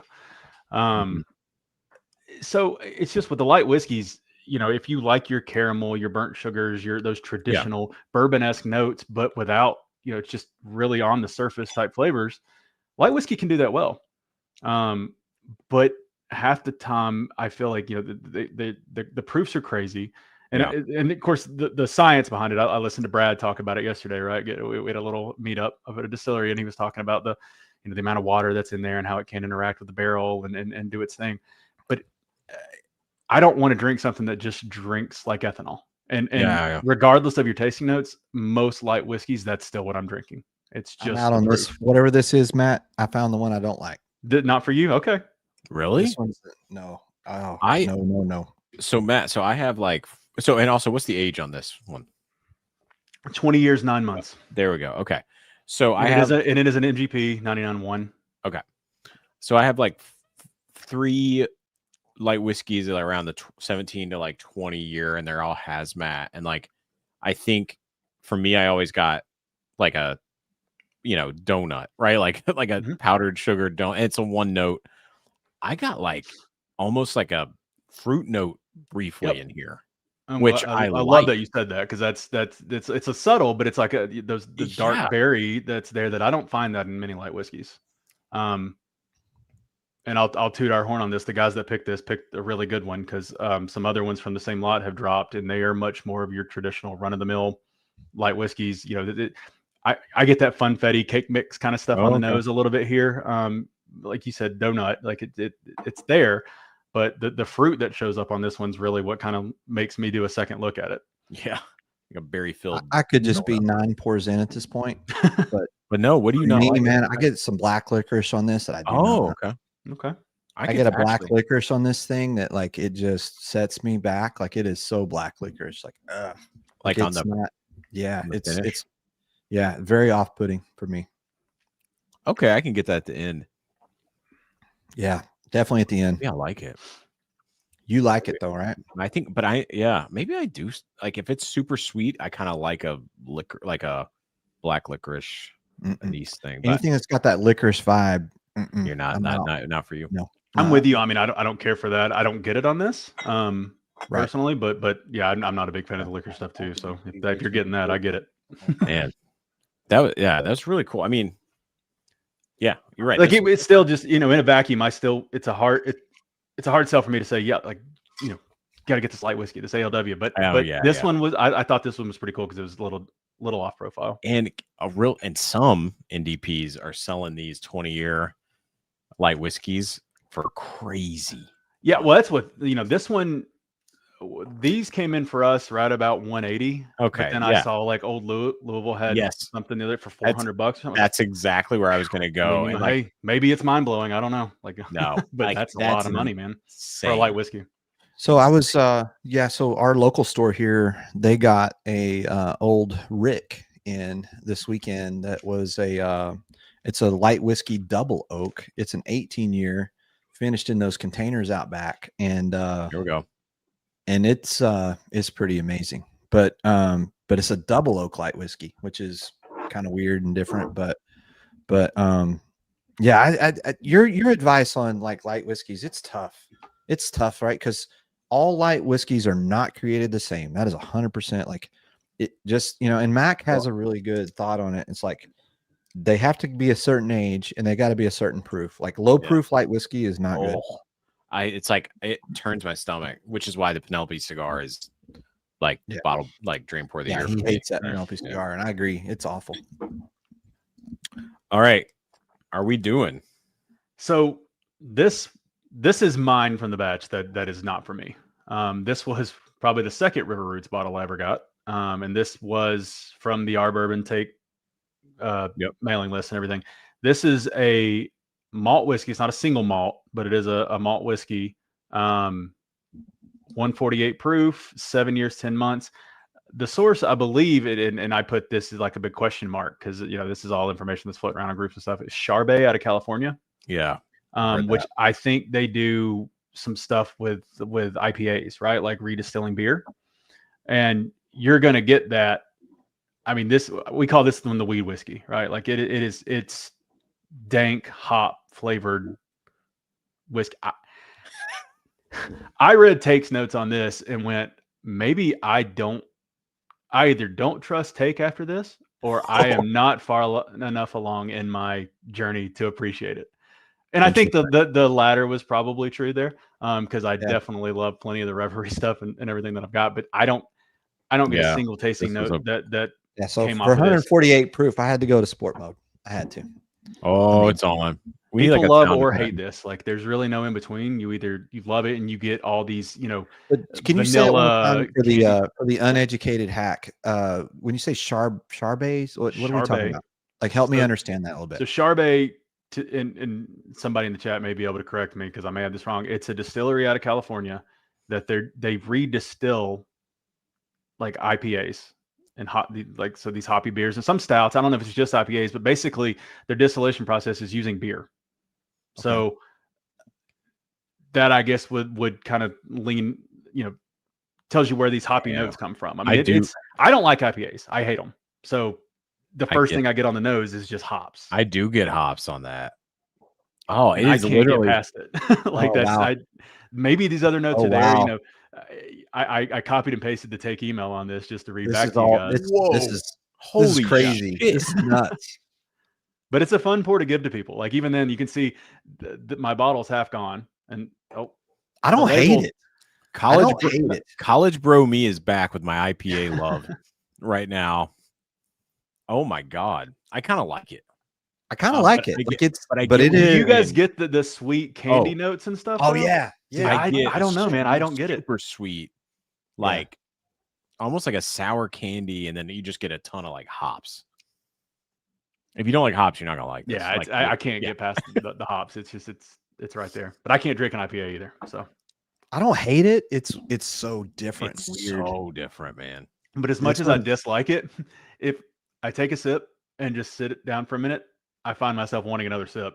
So Yeah, something's yeah. working there. But it's I would yeah. never recommend this to Man. a wide audience. Never. So Yeah. actually, would love to have our 210. Actually, in 210s. Oh, Hey, Todd. well, Hey, Todd's here. Todd, have you have this pour, Todd? Todd, Can do you know anything about Charbet? This is like a distilled So IPA, my for those of friend. you that don't know, you probably do know, 21090, they're good friends of ours. They have been great friends to us. They have really been the reason, one of the main reasons this channel has even grown at all. But they started their journey in the beer world. And so I'm interested, like this one, I just feel like those guys, they may love this one. Like, you know who would like this one actually, besides Pat, Weird Whiskey? He would love it. This is a weird whiskey. Yeah. He would love this. Wow. But this well, is like crazy. beer and a whiskey. It is super polarizing. Like this is crazy polarizing pour. Like, Yeah, one thing I hated about this lot of barrels is this was one of the first things that showed up in the Atlanta market to a lot of people who are uneducated about River Roots, what they're doing. So they see a River Roots label. It wasn't, of course, Takes Pick, but it was from the same lot. So you guys are familiar with, did a pick, and of course they're priced. I think this was around $150 through Take. So I'm sure it was comparable at the store, and people are dropping $150 on weed whiskey. Yeah, you're either gonna love it or hate it. So it was kind of an unfair introduction to the brand for dude, if this was your first entry in, you'd be I think I'll avoid these from now on, if it wasn't your thing. So I could see that. It's super different and weird. It is really, like, but I don't know, like I kind of like but it. I like the weird stuff, right? Like, I mean, I like real like funky stuff every now and then. Like it's this one's really hard for me to go back to personally. Not liking the hop stuff, but weird pours are fun. You know what it's not? It's not Bonvale. It's not that. My God. Well, this has been an awesome education, man. This is wow. So Todd says, we have a possible rye beer mash single barrel coming from Corbin Cash, but it's polarized pour. That sounds interesting.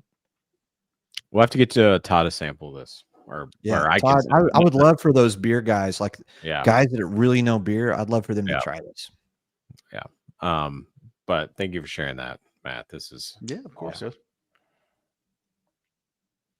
So Matt, as we round out kind of like this whole, that's all beer. That's like beer in a glass.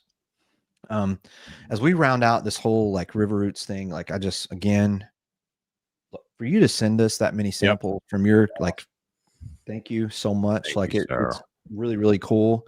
We're gonna send you some cool stuff to try too. We have some pretty good stuff that we want to share with you, but also just like, I don't know, like I guess in terms of, this is a question I want to ask, this is kind of where I want to land this, is that a lot of the NDPs, right? Like they kind of have an arc where you see they get really popular and they hit a certain spot, and then it's super hard to maintain that level of quality, that level of interest, where they just can't duplicate like what got them to that point.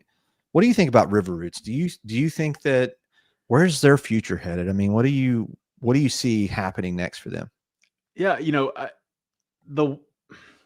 it's tough to say. The one thing I think they have going for them that maybe gives them a leg up over a lot of NDPs is they source from so many places.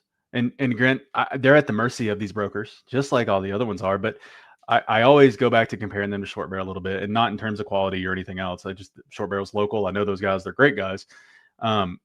If you look at a lot of Short Barrel releases, they source from a lot of different places too. But it's a lot of, they prominently feature the OZ Tyler stuff, or of course MGP, River Roots. I mean, every release I sent you guys samples from almost 8 different producers tonight.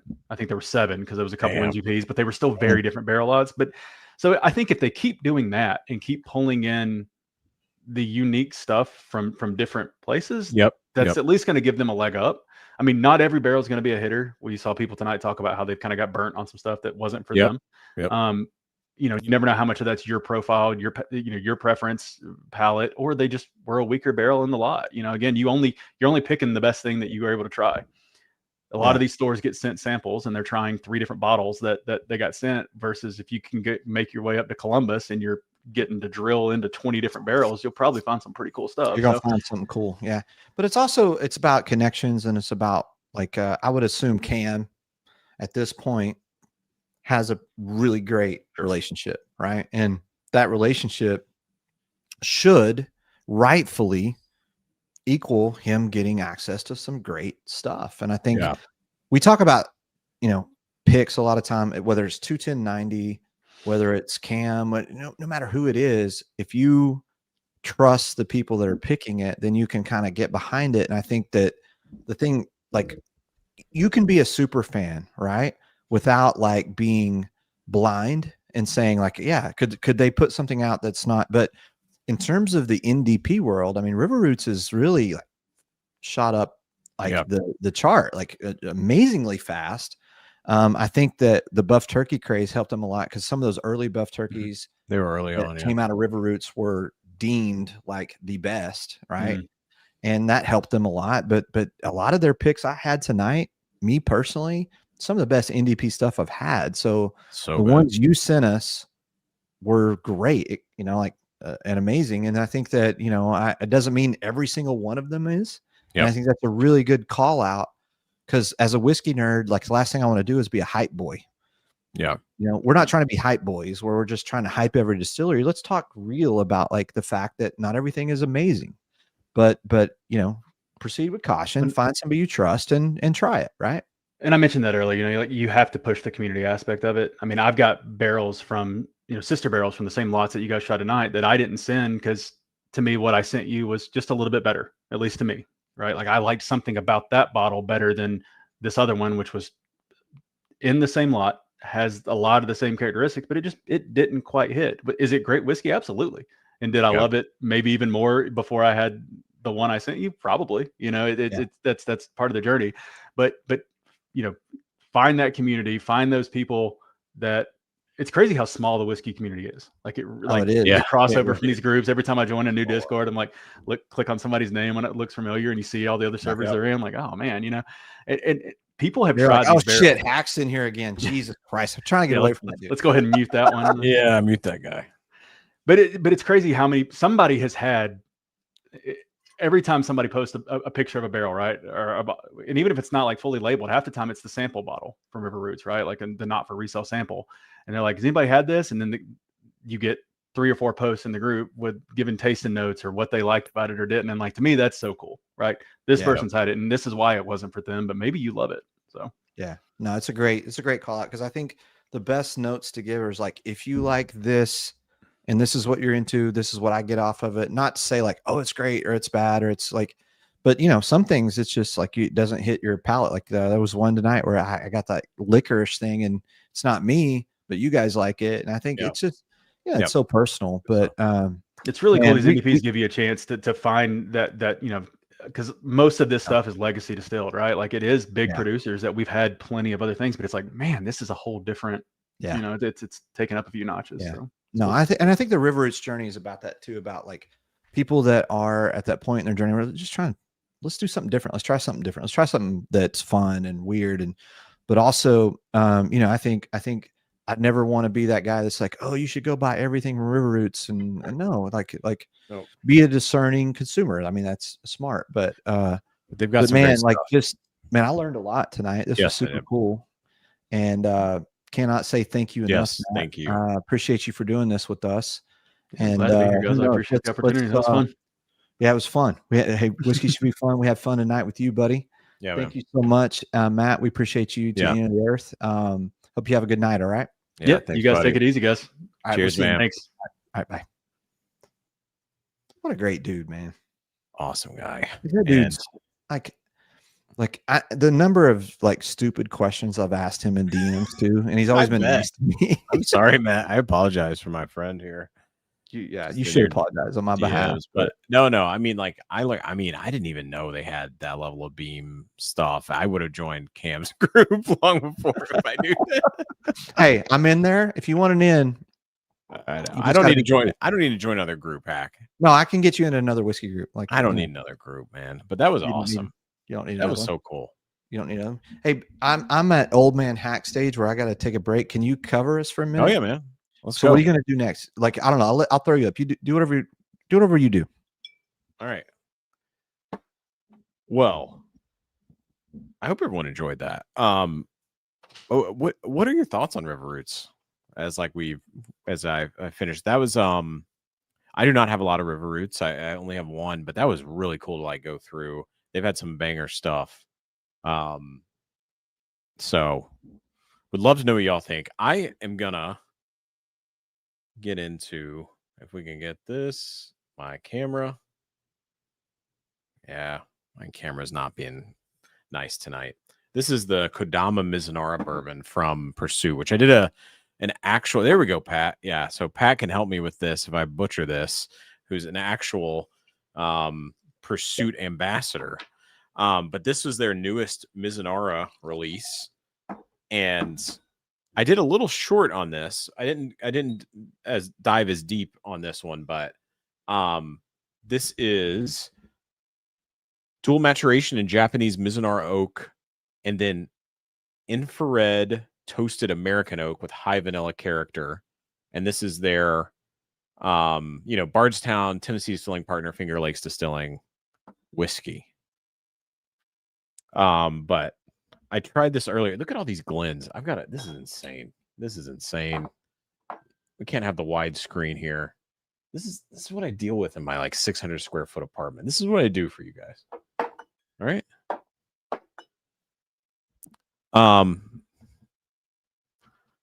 That Pursuit bottle is what I've been drinking with y'all tonight. Oh, that's awesome. Yeah, Pursuit's killing it, man. Pursuit is killing it. Matt is a great guy. Oh yeah, he's awesome. Oh, that would have been fun. That sounds awesome, Brian. You're talking about the Mizunara. That's awesome. Awesome, John. Yeah. So Hack, I'm getting into this the Mizunara from Pursuit here real quick. Just while you were nice. I don't know. You did a review on that one, right? I did a short of it, yeah. But I just pulled the next thing next to me. But were we gonna try something next, Hack, together? Yeah. I think we're gonna do the Silk Velvet. Do you want to do Silk Velvet? Yeah. Let's get into Silk Velvet. But I mean, shit, man. If you saw the let me just the I know, I just chaos that is over here right now. When you did the widescreen of me, I was like chaos. Let me quickly just say how this is, Hack, and then let's get to the Silk Velvet here. But the nose is just that like nice deep dark caramel, almost like nutty, like a nice sweet sort of honey roasted peanut thing. Oh man. And the proof on this is 117, and it is just beautiful, sweet, oaky, vanilla, creme brulee thing. Oh man, this is a great bottle, Hack. Have you had this one yet? The Mizunara? No. It was just You had to be part of the P Club, buddy. Well, I know. I guess I am. Yes, you are. I mean, I shouldn't be surprised. You don't know that you're a member of Pursuit. I should not be surprised. I guess I am. I guess I'm a member. I guess I'm in that club. I am. Okay, all right. Great. Join the P Club. They're killing it. I love this Mizunara. It is their new stuff that's releasing is so great. Okay. Hack, yeah. I was just going to say something. Matthew had a comment here. We should, Hack. Matthew, my Nancy pick. I sent it home with my guy Mack because I have another one coming that is still in North Houston. I got to get down here, so we can't get into that. But we are going to get into October's Nancy pick in a future stream. So stay tuned because that one is, I hear, amazing. Mack, your Silk Velvet is a different color than mine. Yeah, so I ordered a small batch they sent me a single barrel. So I've been drinking the single barrel. So I'm going to try the single barrel. You're going to try the small batch. How about that? Yeah. Okay. Well, so shout out. I got to give a shout out. I hope he's still here in the chat. Weird Whiskey. Yeah, there he is right there. There he is right there. Weird Whiskey, friend of ours, who is actually, if you're watching our channel at all and you want to watch some videos, I did a home hunt. Oh, yes. Of Weird Whiskey's house, which was a lot of fun. And he went to KBF and came back and he says, Hack, you got to try Silk Velvet. So I was like, all right, you know what? I'm hopped on good old Seal Box and actually got my free shipping code to work, which, you know, is a whole different topic. And I got this Silk Velvet sent to me because my guy, Pat, said it was amazing. So thank you, Pat, for the recommendation. Yeah. So yeah, and he said to be careful with his cork. He ain't lying. The cork is weird. It is like, just all like a cork. soft. It's all a soft cork. Yeah, and I'm like, It's I'm like also trying to figure out how to break this because I don't. Oh, is this a fresh crack for you? Okay, there we go. Yeah, I haven't. Yeah. So they had two releases. One, and they had the single barrel from in the seal box, and then they had the small batch. And I think they're both the same. Are they both the same proof? Hack, yeah, 107. That's a nice proof. I love 107. Hack, do you know I know you did a little research on this, but I know we've had a few pours since. Yeah, I'm good. No, so this is around a 6-year bourbon. It is a 75-21, so it's a 21% rye, 75% corn. It's that low rye mash bill, which I like. I know you like the high rye a little more. I like the low rye. Wait, are you saying it's MGP? No, it's their own. It's their own distillate. Is it? Are they contract with? No, it's their own. Okay. I think, unless I'm completely off base. Pat, save us here. I feel like they. No, yeah, they have their own distilling company in Henderson, Kentucky. Oh wow, that's awesome! I had no. Yeah, okay. Yeah, it's their own distillate, and I think they've been kind of waiting in the wings. The color on it for a 6-year. Look at that, guys! Like that's beautiful. Yeah, like that looks. Let me see if I can. The bottle cam will work a little bit, but yeah, look at the color, guys, for a 6-year. I mean, damn, come on, right around there. Looks beautiful. Yeah, but I'm scared as hell to mess with this cork. Yeah, the cork is a soft cork. It's like a. Have you seen the SNL skit, the cork soakers? I broke it. I just broke it. You broke the cork? Yeah. On the first open? But now I'm being gentle and loving. Oh. Here we go. Wait. What do you?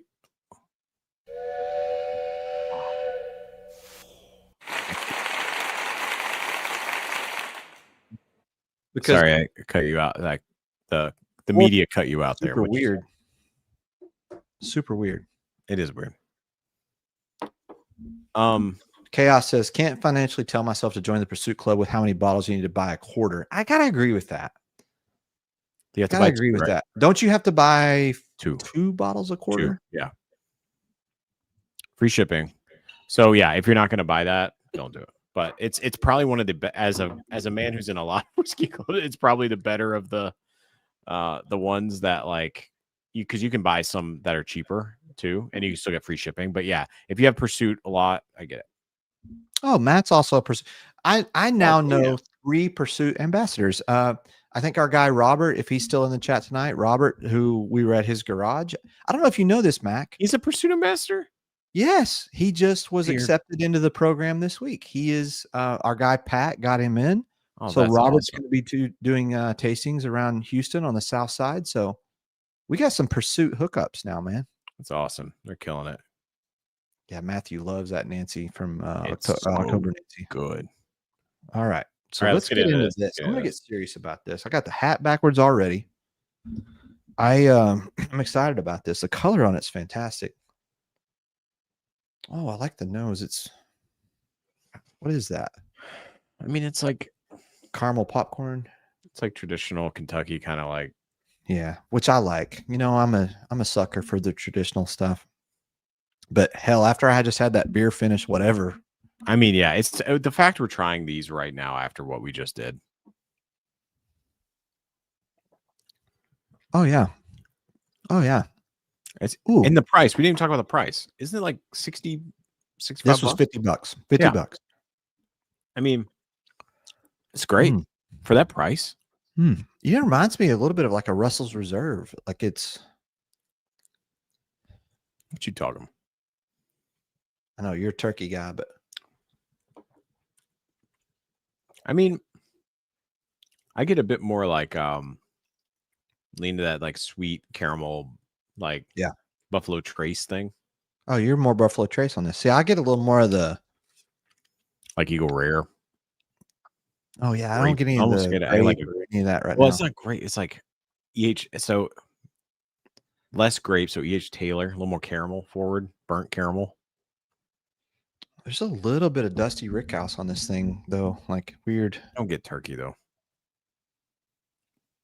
I like it. I really like it. What is the turkey mash bill? Oh God. So people are gonna. I should know this off the top of my head. You're such a dick. 74. Hold on. 74, 75, 13, 13, 12. Yeah, that's right. Damn it. Yeah, no, I like this though. I mean, I need to do it when I haven't had about 10 or 11 pours, but it's got a lot of promise on it. It doesn't Yeah. taste super youthful or young. No, it's really for the age and like for the price. This is a banger, man. Like, yeah. Oh, Matt Maynard has the single barrel. He has the one you have. it's really good. How do you like it? Matt? Here we go. I assume that's Duran. I knew this was coming. I was gonna roll it, and I said 74 instead of 75. Everyone settled down. All right, guys. If you want to, just a reminder. Wait, are we doing something? What's left tonight? Just whatever we want to do. We're kind of freestyling. We're an hour. I thought you were 45 giving. Are we in. spinning another wheel or no? Yeah, we spin for this. Okay, so we got to spin a wheel. Okay. Yeah. We got $5 super chats. If you've already entered tonight, you're in for the Kentucky Nectar Batch 4. Kentucky Nectar, just so you guys know a little bit about it, it's from Old Commonwealth Distillery. It is a Wilderness Trail contract distilled honey finish. And I gotta tell you, it's probably my favorite honey finish. It's not super forward on the honey, but it's good. It's just a great honey finish. So final verdict on the Silk Velvet. What do you think? Yeah, I think the price score, like the value score, if I'm in my little whiskey book, is going to be like an 8 because or maybe 8.5 because it is. Yeah, it can compete. I think with at $50, it bats above the weight. Yeah. And especially it's not a legacy distiller. And then just a straight up review. I mean, I give it a 7 out of 10, so it's good. Pat thinks they have stocks at Green River. Jacob Call is their distiller. I did see that, Pat. Who? See that? What? Oh, yeah. So it's Green River. Yeah, I think. Yeah. I don't get that peach thing I get on all the Green River, though. I don't think it's Green River distiller. I think it's contract. It's a contract distilled green, like part. Anyway. You think it's contract distilled? It's not their own? I don't know. I have no clue. We're in new territory. Sorry, guys. If it's your first time, we're not typically like this. Oh yeah, we are like this all the time because we're really not like this at all. We're not experts. We just like to drink whiskey and have fun. I mean, honest to God truth. And we Google things. And then we got friends like Matt that knows a shit ton about it. How smart is that dude? Yeah, man. It's just so it's just awesome. He's like knows his stuff. So Captain Knowledge 1,000,000 times over. Yeah, man. So do you like it, Hack? Are you liking yours? No, I dig it, but I like okay. This is where I'll do if you like thing, right? Like if you like classic Kentucky vibe, this is your jam. Like if you're not looking for anything that's gonna like, there's nothing that spikes on this above. Like it is like if you were doing a chart on like notes, it's all gonna be nice, even. There's nothing here that is gonna be crazy off the radar profile wise. It is just a really good Kentucky bourbon. Yeah. There's not one, it's not one notish. There's multiple notes. But it is I think for $50, probably like you said, value all day long. Yep, it's great. Anthony, do you know if it's like their distillate? All right. 20%. Yeah, I know you don't get it, but I still get a little Dusty Rickhouse almost like a little wild turkey thing going on it. But that's just me. That's just me. I like I've run out of Glens, which is crazy for me to say. I know. I'm having the same situation. I had to grab the baby Glen. The I'm baby Glen. gonna have to use my Still Austin Glen. What are we Which, doing thank next? you. Hardens Creek? Thank you, Matthew. Thank you, Matthew. Yeah, man. I think next we're moving to Hardens Creek, and that. Yeah. No. Robert says $50 with a $1 cork. I think $1. If they spent $1 on that cork, I'd be shocked. There's no way they spent $1 on that cork. I mean, that cork is, yeah. Oh yeah, Green River. Based on sources, it is Green River. See, I don't get the, like on all that Green River stuff, you get the peach ring. I don't. Yeah, I do not get that at all on this. You're right. I'm with you. No, I don't. I don't get that at all. But anyway. So heck, I have the Beaver, Hardens Creek. Yeah. All right, here we go. Anthony, so we can wrap on the Silk Velvet. There's an overlap with Green River, as the one making Silk Velvet was the distiller at Green River at the time it was distilled. Anthony with the education. Yeah, no, that makes sense. Thank you, Anthony. Thank you. Mushroom head his way. Which one do you have, Hack? Oh, mushroom? Oh, yeah, I have mushroom. Is that what we're going to do? Yeah, I think. Or what was there something else we were gonna? No. We can do okay. That. This is where we are at the stream, you guys. I freaking love All right, this. so you got the mushroom, I've got the beaver, Yeah. and then there's one more, which is very fitting. I'm a married man of 25 years, and I'm just like a mushroom. I'm fed shit and kept in the dark. Where you're all about that beaver. Single man, nice living pop. the life. It's just what it is. We all. I have no idea what to say to that. You have no tie-in, do you? I have nothing to say to that. But guess what? Let's pour. Okay, hashtag one more pour. The Hardens Creek. One more pour. This is where are we at? Hashtag one more pour time. I think we are. Yeah, we should be. We really should be. Because of what the amount of Glens on my. I'm shocked. Okay. Are you a little surprised we did all the samples? No, I knew it was happening because you had that grin on your face. You didn't. You're ready. You're rolling in tonight. Like we're doing. I love this. Challenges. And you know what? That's a real cork. That's a real cork. Oh yeah, you could hurt somebody with this cork. That's a real cork. All right. So if you don't know much about Hardens Creek, we talked about it last week, but they just came out with 3 different expressions: the mushroom, the beaver, and the owl. And they kind of have to do with elevation. The mushroom is a dark, dank, single rick house, no window.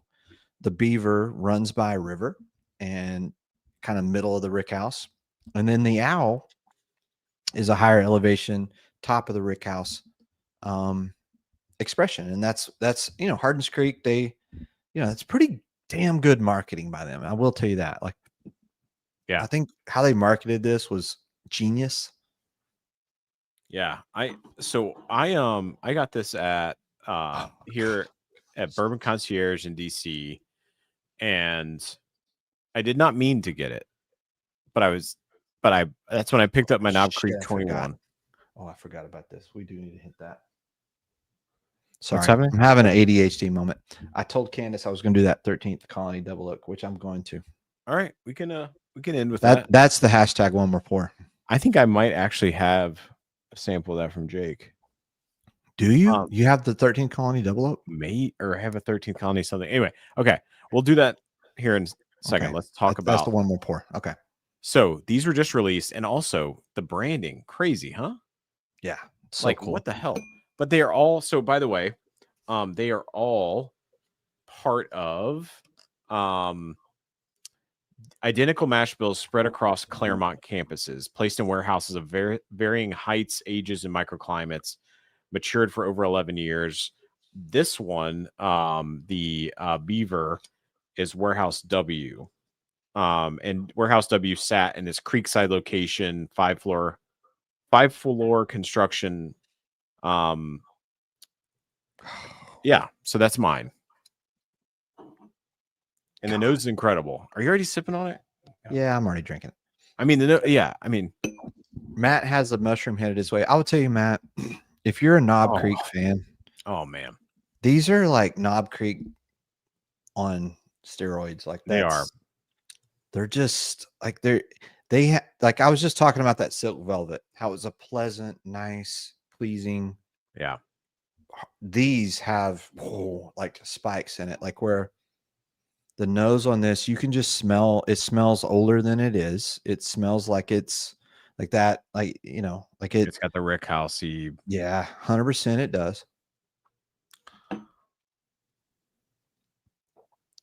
And that rich nutter butter thing, man. That rich nutter butter Knob Creek thing. So, you ever had nutter butters? Do you know what those are? Yes, of course. Okay, I just didn't know how fancy you live. Like, Dude, nutter butters are for the people. Those are for the people cookies. My upbringing. I know you do those Lady Godiva cookies and shit. Like the nutter butter, bro. Like they come, like they're even shaped like a peanut, and they got like. I grew up on that. No, I don't believe it, but it's fine. Here we go. I don't get as much of that on the beaver. I get but it's super sweet. Like I wish I could taste these all, and because I tried it. I think we tried that one right at Roberts, right? And then we did. Nice. These are I'd all like to try them. I'd like to try them all. Boom, boom, boom. This one, it is thick nutter butter, just like there is a viscosity on all of these that are just incredible. So for mine, I get a little bit of like dusty peanut, but I get a sweet. I get a bit more of that like baking spice. Yeah. Then I get nut, and then I get a lot of sweet oak, and then I get like a dark caramel kind of thing. Like, oh, there's the nut at the end. John, look at John. John was at Beam on Friday and did the Hardins Creek tasting with Freddie. No. Oh my God. John, shit. That's awesome. That's awesome. John. He liked the owl. I'd like to know what you liked about the owl the most. Tell us what you like, man. Yeah, I love I think here's the heart. I mean, this is where they get suckers like you and I. Speak for yourself. Because eventually we're gonna have to own them all. Maybe. I don't do that. I would never try to own all of anything. I call them Knob Creek, and I know it's Jim Beam, but I think Jim Beam's maybe my favorite distillery. I mean, it's close. Yeah, it's tough. I mean, I'm a turkey guy. I will always be a turkey guy, but I love that's where your heart is. But yeah, so I think like the mushroom, right? Is it lower proof? What's your proof on that, Hack? 110. Yeah, so I think they're all 110. I was kind of wondering if the mushroom, right? Because it's supposed to be sort of put in sort of like darker, lower elevation spots. Anyway. Yeah, this shit right here, man. I'll tell you, like for a whiskey drinker that loves the Jim Beam, like so for me, I grew up drinking my first whiskey that I drank a lot of to the copious amounts that should not be allowed was Jim Beam, because college days, handle a beam, started off with Coke. By the end of the night, there was very little Coke and there was a lot of Jim Beam. And we drank Jim Beam until the lights turned out. Like we drank Jim Beam. And I know I hear similar stories of people that did the same with Wild Turkey, or did the same with Old Number 7, Jack Daniels, right? Yeah. We were Beam. Like that was my little college group I ran around with. Somebody always had a handle of Beam, and we drank Beam. And these expressions, they remind me of what I love about Beam, but they also remind me what I like about a more like refined, like special, I don't know. I think there is nostalgia here. Yeah, that's awesome. I think there's some nostalgia that happens. Like if you really love Beam, then I don't want to oversell it, but I love these. I love them. Me too. So you see what John just said. So he was talking about there. So mushrooms dark and earthy, beaver is much brighter and sweeter, owl is that mixture and the most complex. Yeah. I mean, how cool would that be? And you know, it's all the same proof, age, campus, but a different style rick house. Yeah. I am so jealous, John, that you got to do that, man. That sounds That's like super such an cool, man. awesome. That is so like, cool. It's an Yeah. amazing experience. Like that's awesome. But I could sit with this bottle all night and just shoot the shit with my buddies and just have fun, just enjoy the night. I mean, I love it. So Hack, I cracked the KC21 and then this when I bought them, and yeah, there it is. And the KC21, right, just blew me away. Like it's just one of my favorite pours of the It's year. a special pour. It's a special pour. But then I cracked this and I was just blown away too, but in such a different way, right? Yeah. Where it's like, Yeah. And so if you guys find these, I don't think you need to overpay for them, but it's like, yeah, like what are they, like 140, 150? Yeah, like that's for me. If you love Beam, man, get it. Yeah, agreed. And I, you know, our local store here in Houston, I don't know how it happened. So I don't know. TJ's video he just released this last week. He walked into a store in I think it's Indiana, that had 30 cases of Michter's barrel strength rye. Like he bought the entire state's allocation in one store. TJ did? Yeah. Wait, TJ bought them? No, he didn't buy them. I'm sorry. I was like, I wasn't surprised. No. He bought one bottle, but the store bought 30 cases of Michter's barrel strength rye. And the guy knew how to, I guess he got online when the distributors made it available. And so he just scooped the inventory for the entire state and ended up in his. That's crazy. So here's the crazy thing. My local store here, Pete at Liquor Zone.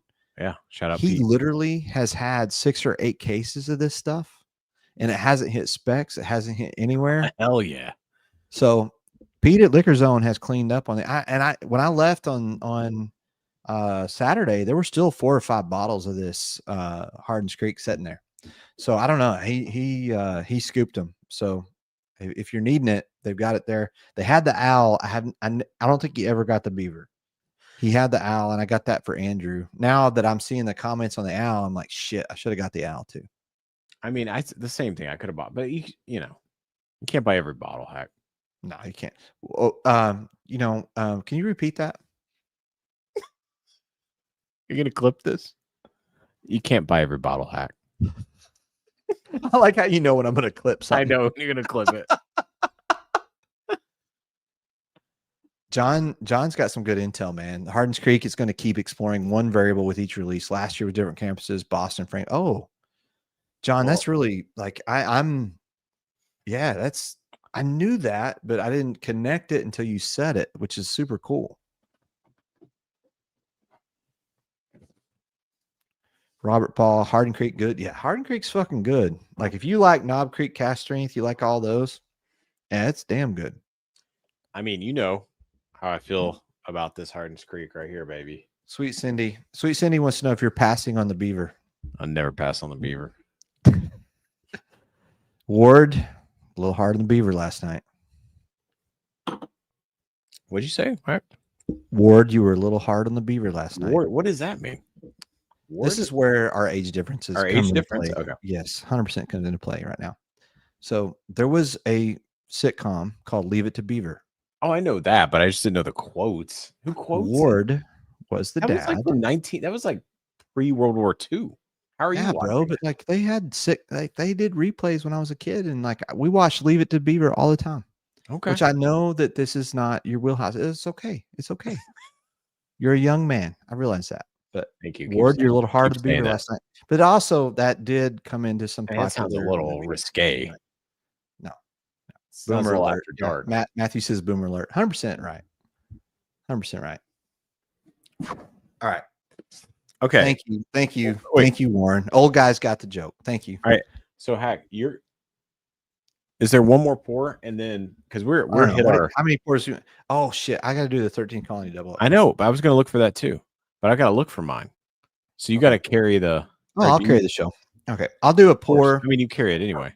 I'll do a pour before then because I got to go out there and get mine too. Oh, All right, you know well, what I need to do? I know exactly what I need to do. Kevin is not watching right now. He runs a daiquiri factory. We have a guy. Oh. Are you, I'm trying to put you Here, on. I got you. I got you. All I got you. I'm up. All right. So there's a guy. Thank you, Warren, for getting my joke. There's a guy in our local whiskey group, Kevin, and he owns a daiquiri factory.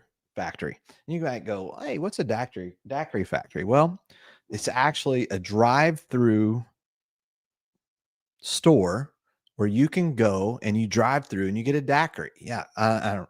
Do they have those where you live? They got those here in Texas. So Kevin, he runs this place, and he sent me a sample that I've had for several weeks. Okay. And Kevin is an incredible dude, good friend. And that only has 3 question marks. And he said, man, I want you to try this on stream. And I've been meaning to try it forever. And right now at about 300 pours in, it feels like the right time to do it. So let's get to it. So Kevin, thank you for this sample. So I'm going to get to it. But if you need a daiquiri, just, I don't know. I wish if you know the name of Kevin's daiquiri store, put it in the chat, but it's the only one in Angleton or wherever he is. So, oh, wait. Wow. That smells. Wait a minute. That's very citrus forward on the nose, Kevin. Whatever you got going on here. It's a little citrus on the nose.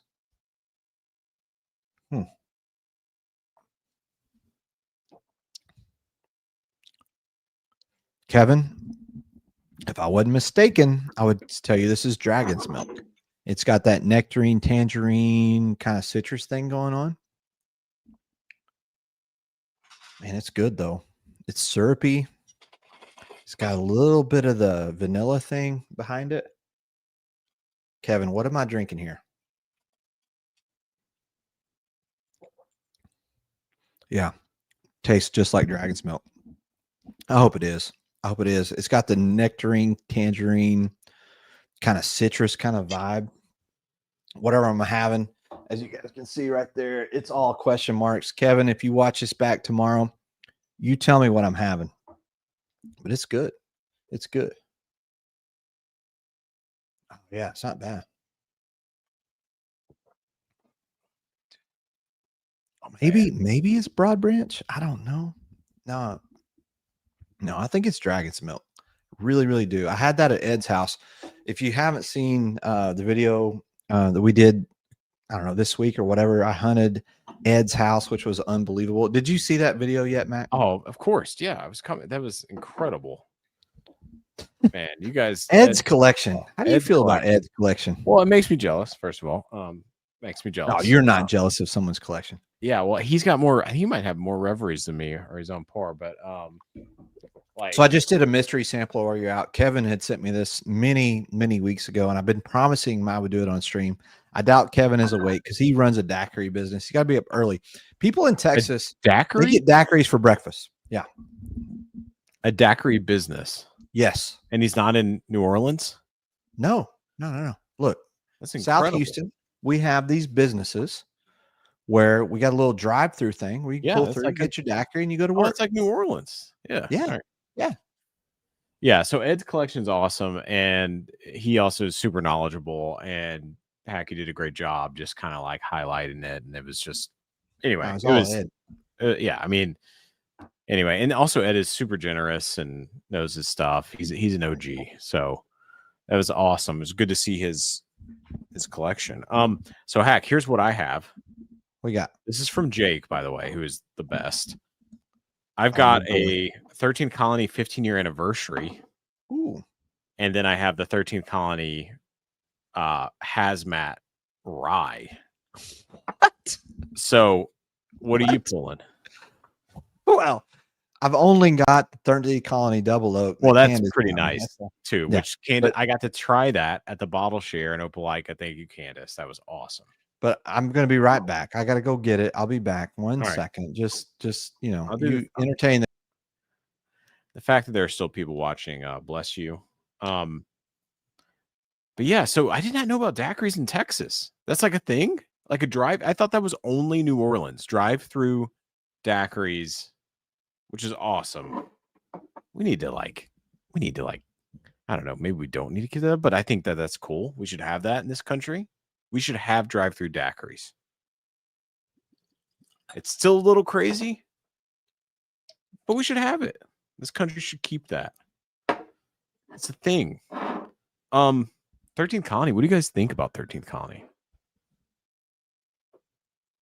I've got some thoughts. I don't have any of the fancy bottles. I got some fancy samples. Thank you. I actually got the cast strength rye release this year, the batched release of their rye, and I thought it was okay. I think that's still sourced 95.5. But I think the best stuff from 13th Colony is just unobtainium. All right, what do we got here? Yeah, we're talking here. We have drive-through daiquiris, but can't buy liquor on Sundays. Yeah, Texas, you guys, you don't even have sports betting. You don't have legal sports betting. What the hell? Anyway, all right. So I'm very, very fortunate because I went to the most amazing bottle share of my life at Bruzel Fest, and Candace said, "Take a sample back, try it on stream." I said, "Are you sure?" She pour that in yes, the aged in ore. Oh my God, Candace. Yes. We don't deserve you. No, I don't deserve Candace, is the truth. Thank you, Candace. Said. So this is 13th Colony Double Oak. I almost forgot. Oh my God, the color on it. I do want to tell a story about 13th Colony real quick. And I don't remember his name, and I should. Anyway, yes. Please do. Please tell this story. Please tell this won't be bad at all.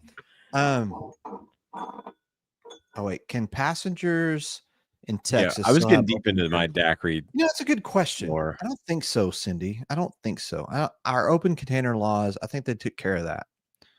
But the 13th Colony master distiller guy, he liked us a lot. Like he kept coming back to the booth and just hanging out, and he was a super nice guy, really nice guy.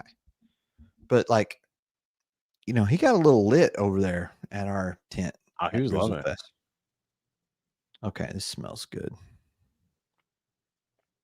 So Hack, just so everyone knows what we're both. So I'm tasting this 15th anniversary, which is like $600 secondary. The fact that Jake shared a sample with me is incredible. Have you had the 15th anniversary? No, I'm not. But here's what I've advised every person I've ever met: sell that bottle. Every person I've ever met. Here's an interesting thing about this. Look at the color on that. And you got the double oak. So what is the double oak? Tell me what this is. So the thing is, there are people that will tell you they think that 13th Colony adds flavoring or something to make it this color. They don't. It's just, what do they do? They got a little bit of container whiskey thing going on at 13th Colony, but also it's hot in Georgia, right? And man, the nose on this is so good. Is it? Can I just ask this question? Yeah. Is this MGP? I think it is. Yeah. And so is mine. I think right? It is. And it's 15th anniversary is not mean 50 year. I think this is like 9 years. Yeah.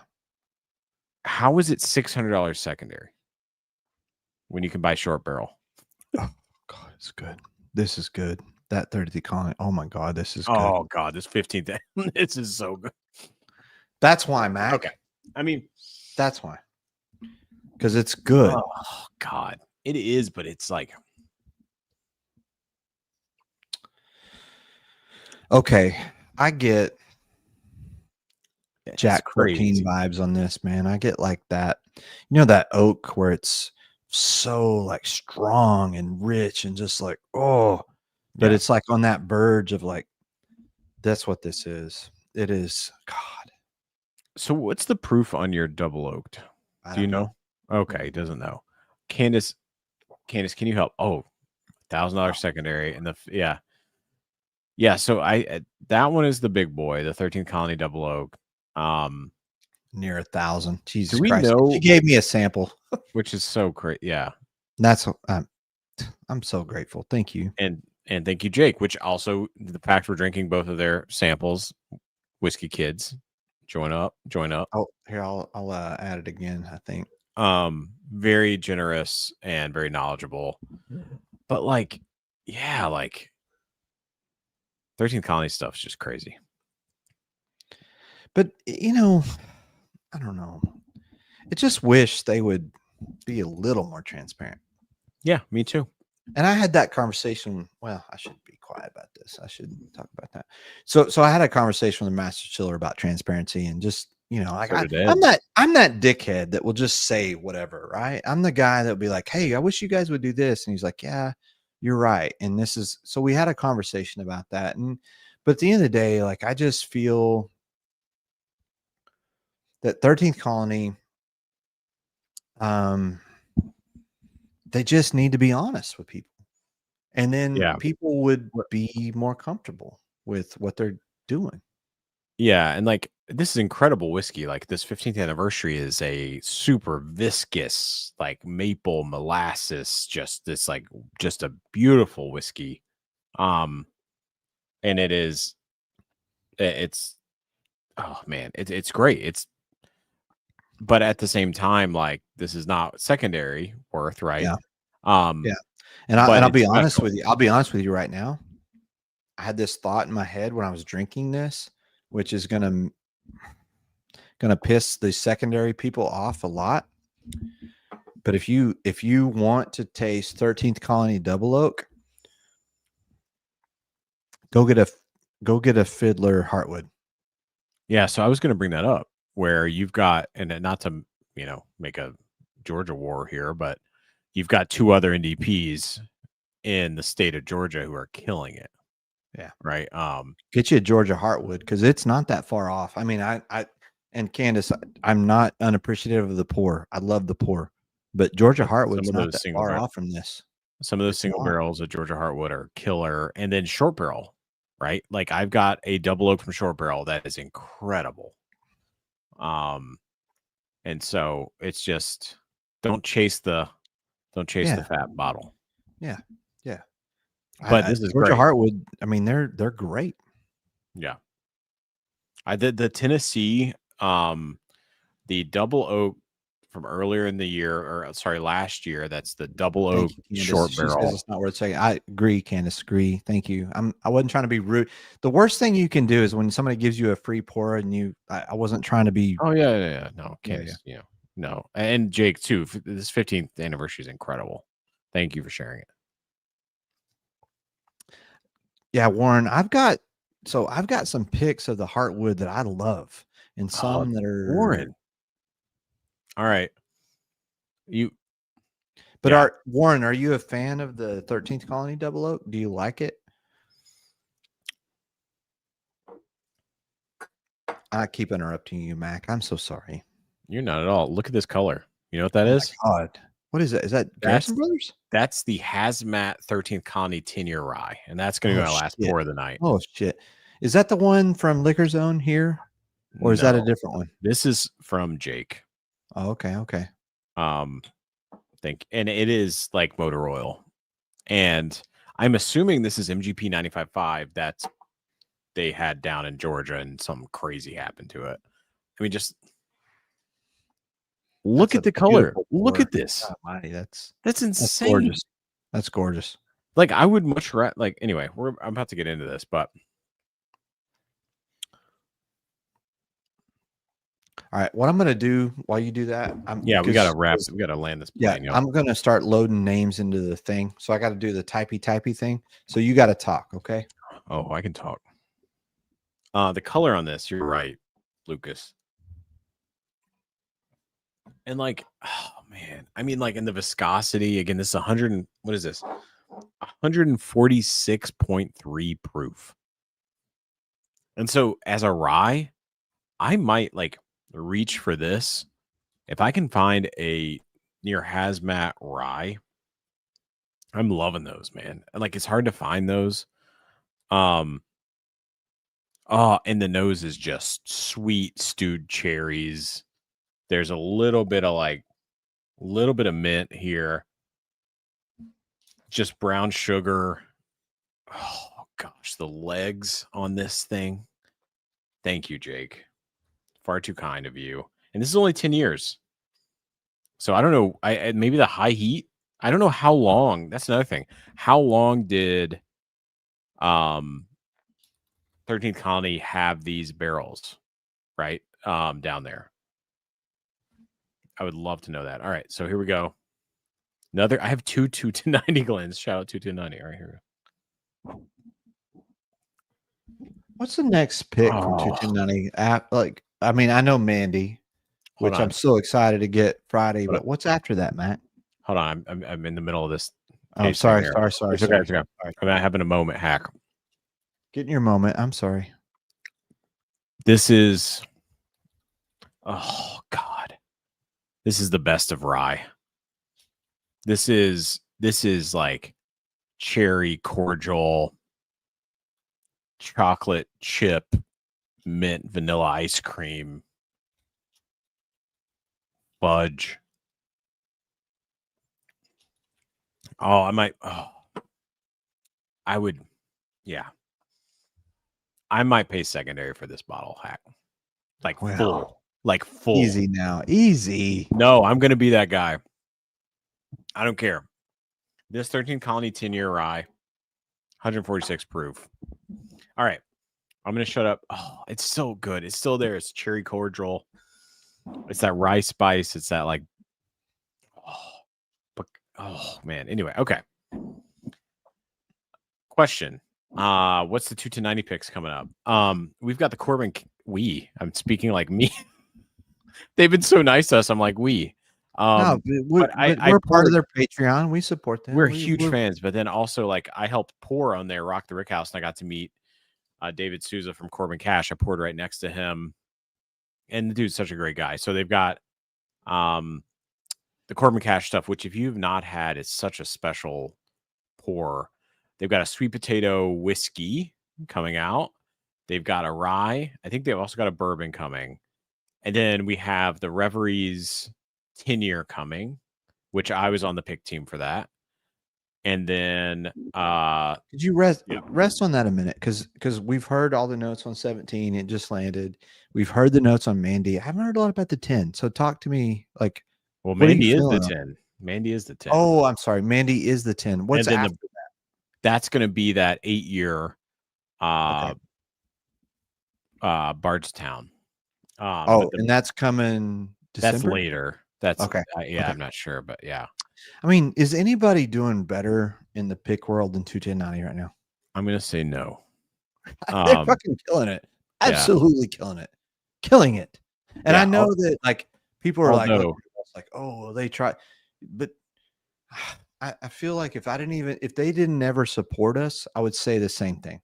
Well, yeah. I mean, I randomly joined 21090 because I was like, I live close. I keep seeing this guy on my shorts with a bald head reviewing whiskey every day. He seems like he knows what he's talking about. Shout out, Todd. Love you. Love you, and yeah, there's such a great community. And I joined, and yeah, it's just awesome. Yeah, and I just want to say thank you because you invited me. Yeah. I know we've got some other folks that we're close with, Tim and Ed, and I think they got in around the same time or earlier. And then, man, all the Houston guys have jumped in, and then other friends of ours with the LQ group, like I don't know, like I know that Todd and Andy are doing the right thing, and they are so much fun, and I love what they do, and I love being a part of that. I'm very thankful for what they do, but they're doing great whiskey picks. I think what gets lost is those guys they goof off and they listen to music and all that stuff. Well, they do great picks. They do, yeah. And like, it's awesome though. The music that they're just rocking the music, and then they get like strikes from, they can't, I don't know how they do it. What do they have to do? They have to like demonetize it or something? Heck? Yeah, I don't know. Okay. Like I would love to listen to music and crack up and joke, but I don't think I could do it. Cindy, the fact she even includes us in the most fun. Holy shit. Like that's quite a statement. Thank you. Means the world. Like I like to have fun and drink whiskey and if y'all want to have fun, come to Nashville, please. Yeah. And follow 21090. Come to Nashville. We're going to have fun. Oh, and did did Andy get back with you? So Andy Is he has coming? a high possibility, No. my friend, Uh-oh. Watch out, Hack. of coming to Nashville. Watch out, buddy. So I love it. That's my I bro. like Andy a lot. I love You those haven't guys. even met. You haven't met them yet, have you? No, I haven't met him in person, so I'm so Oh, excited. okay. They're awesome. They're awesome. Yeah, 229 is awesome. So we need to get to this. All Let's right, do it. guys. I'm gonna give a shout out one last time.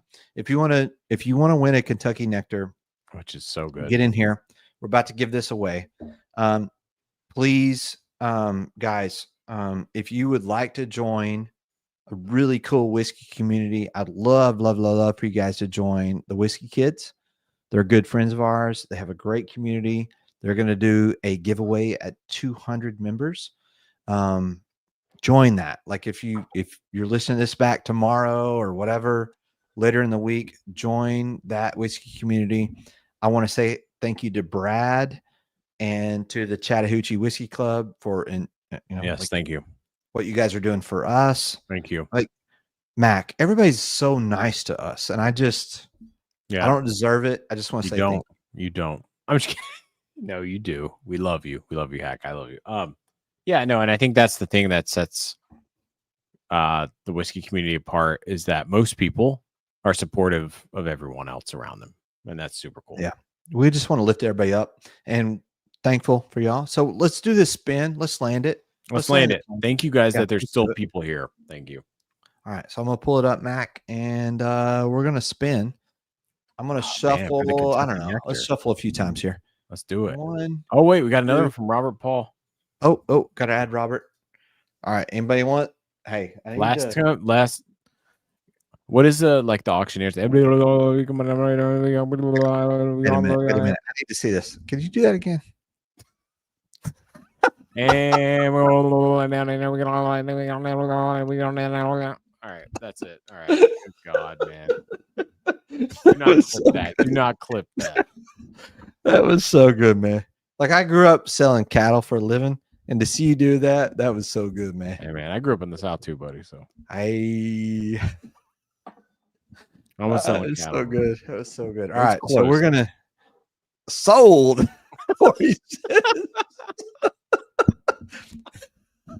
It's so good. I don't know who's watching us at this point, but like this is fun. This is fun. All right. So guys, we're gonna spin the wheel. I'm gonna shuffle a few times. And we're gonna spin the wheel. Here we go. Thank y'all for being here tonight, Thank you, man. We're Nectar. so appreciative. Join Y'all the are Whiskey awesome. Kids. Join Hang the out with Whiskey us. Kids. We like to have fun. Hope y'all had fun tonight. We drank some whiskey. We had a good time. Thank We you to drank Matt. a little bit. Matt was Yeah. awesome. Fucking Matt. Matt is the awesome. best. Learned a ton from Matt. Oh, here we go. Oh, it's Davey.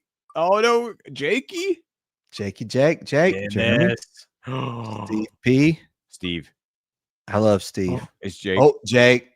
Jake's got it. Jake. Is it going to get to Robert? Robert's got a shot. Robert's got a shot. Robert's in the mix. Robert got it. Let's go, Robert. All right. Congrats, Robert. Nicely done, Robert. Robert wins a Kentucky Nectar. That was tight. That was close, man. And If you don't know Robert, Robert is one of the guys that like said to us, like, you guys should do a channel. So thank you, Robert. Congratulations, Robert. Hey, wait, was it have a good Robert? night. Robert Paul, right? Yeah, Robert Paul. That's awesome. We love you, Robert Paul. Hey, Mac, I love doing this with you, man. Man, it's been great. It's awesome. Love it. You're the man. Thank you Hey, for y'all have hosting a me. good night. Enjoy the rest of your well, there's not much weekend left, but here's what we're gonna do. We end your weekend, but have a good week, y'all. And we Yeah. love you. We're And, easing into the week. Mhm. It's gonna be a great Hey, week, y'all. We would appreciate a subscription if you're watching this. Thank you. Like us. Don't pay us any money. Just hang out with us. Peace out, y'all. Yeah. Much love.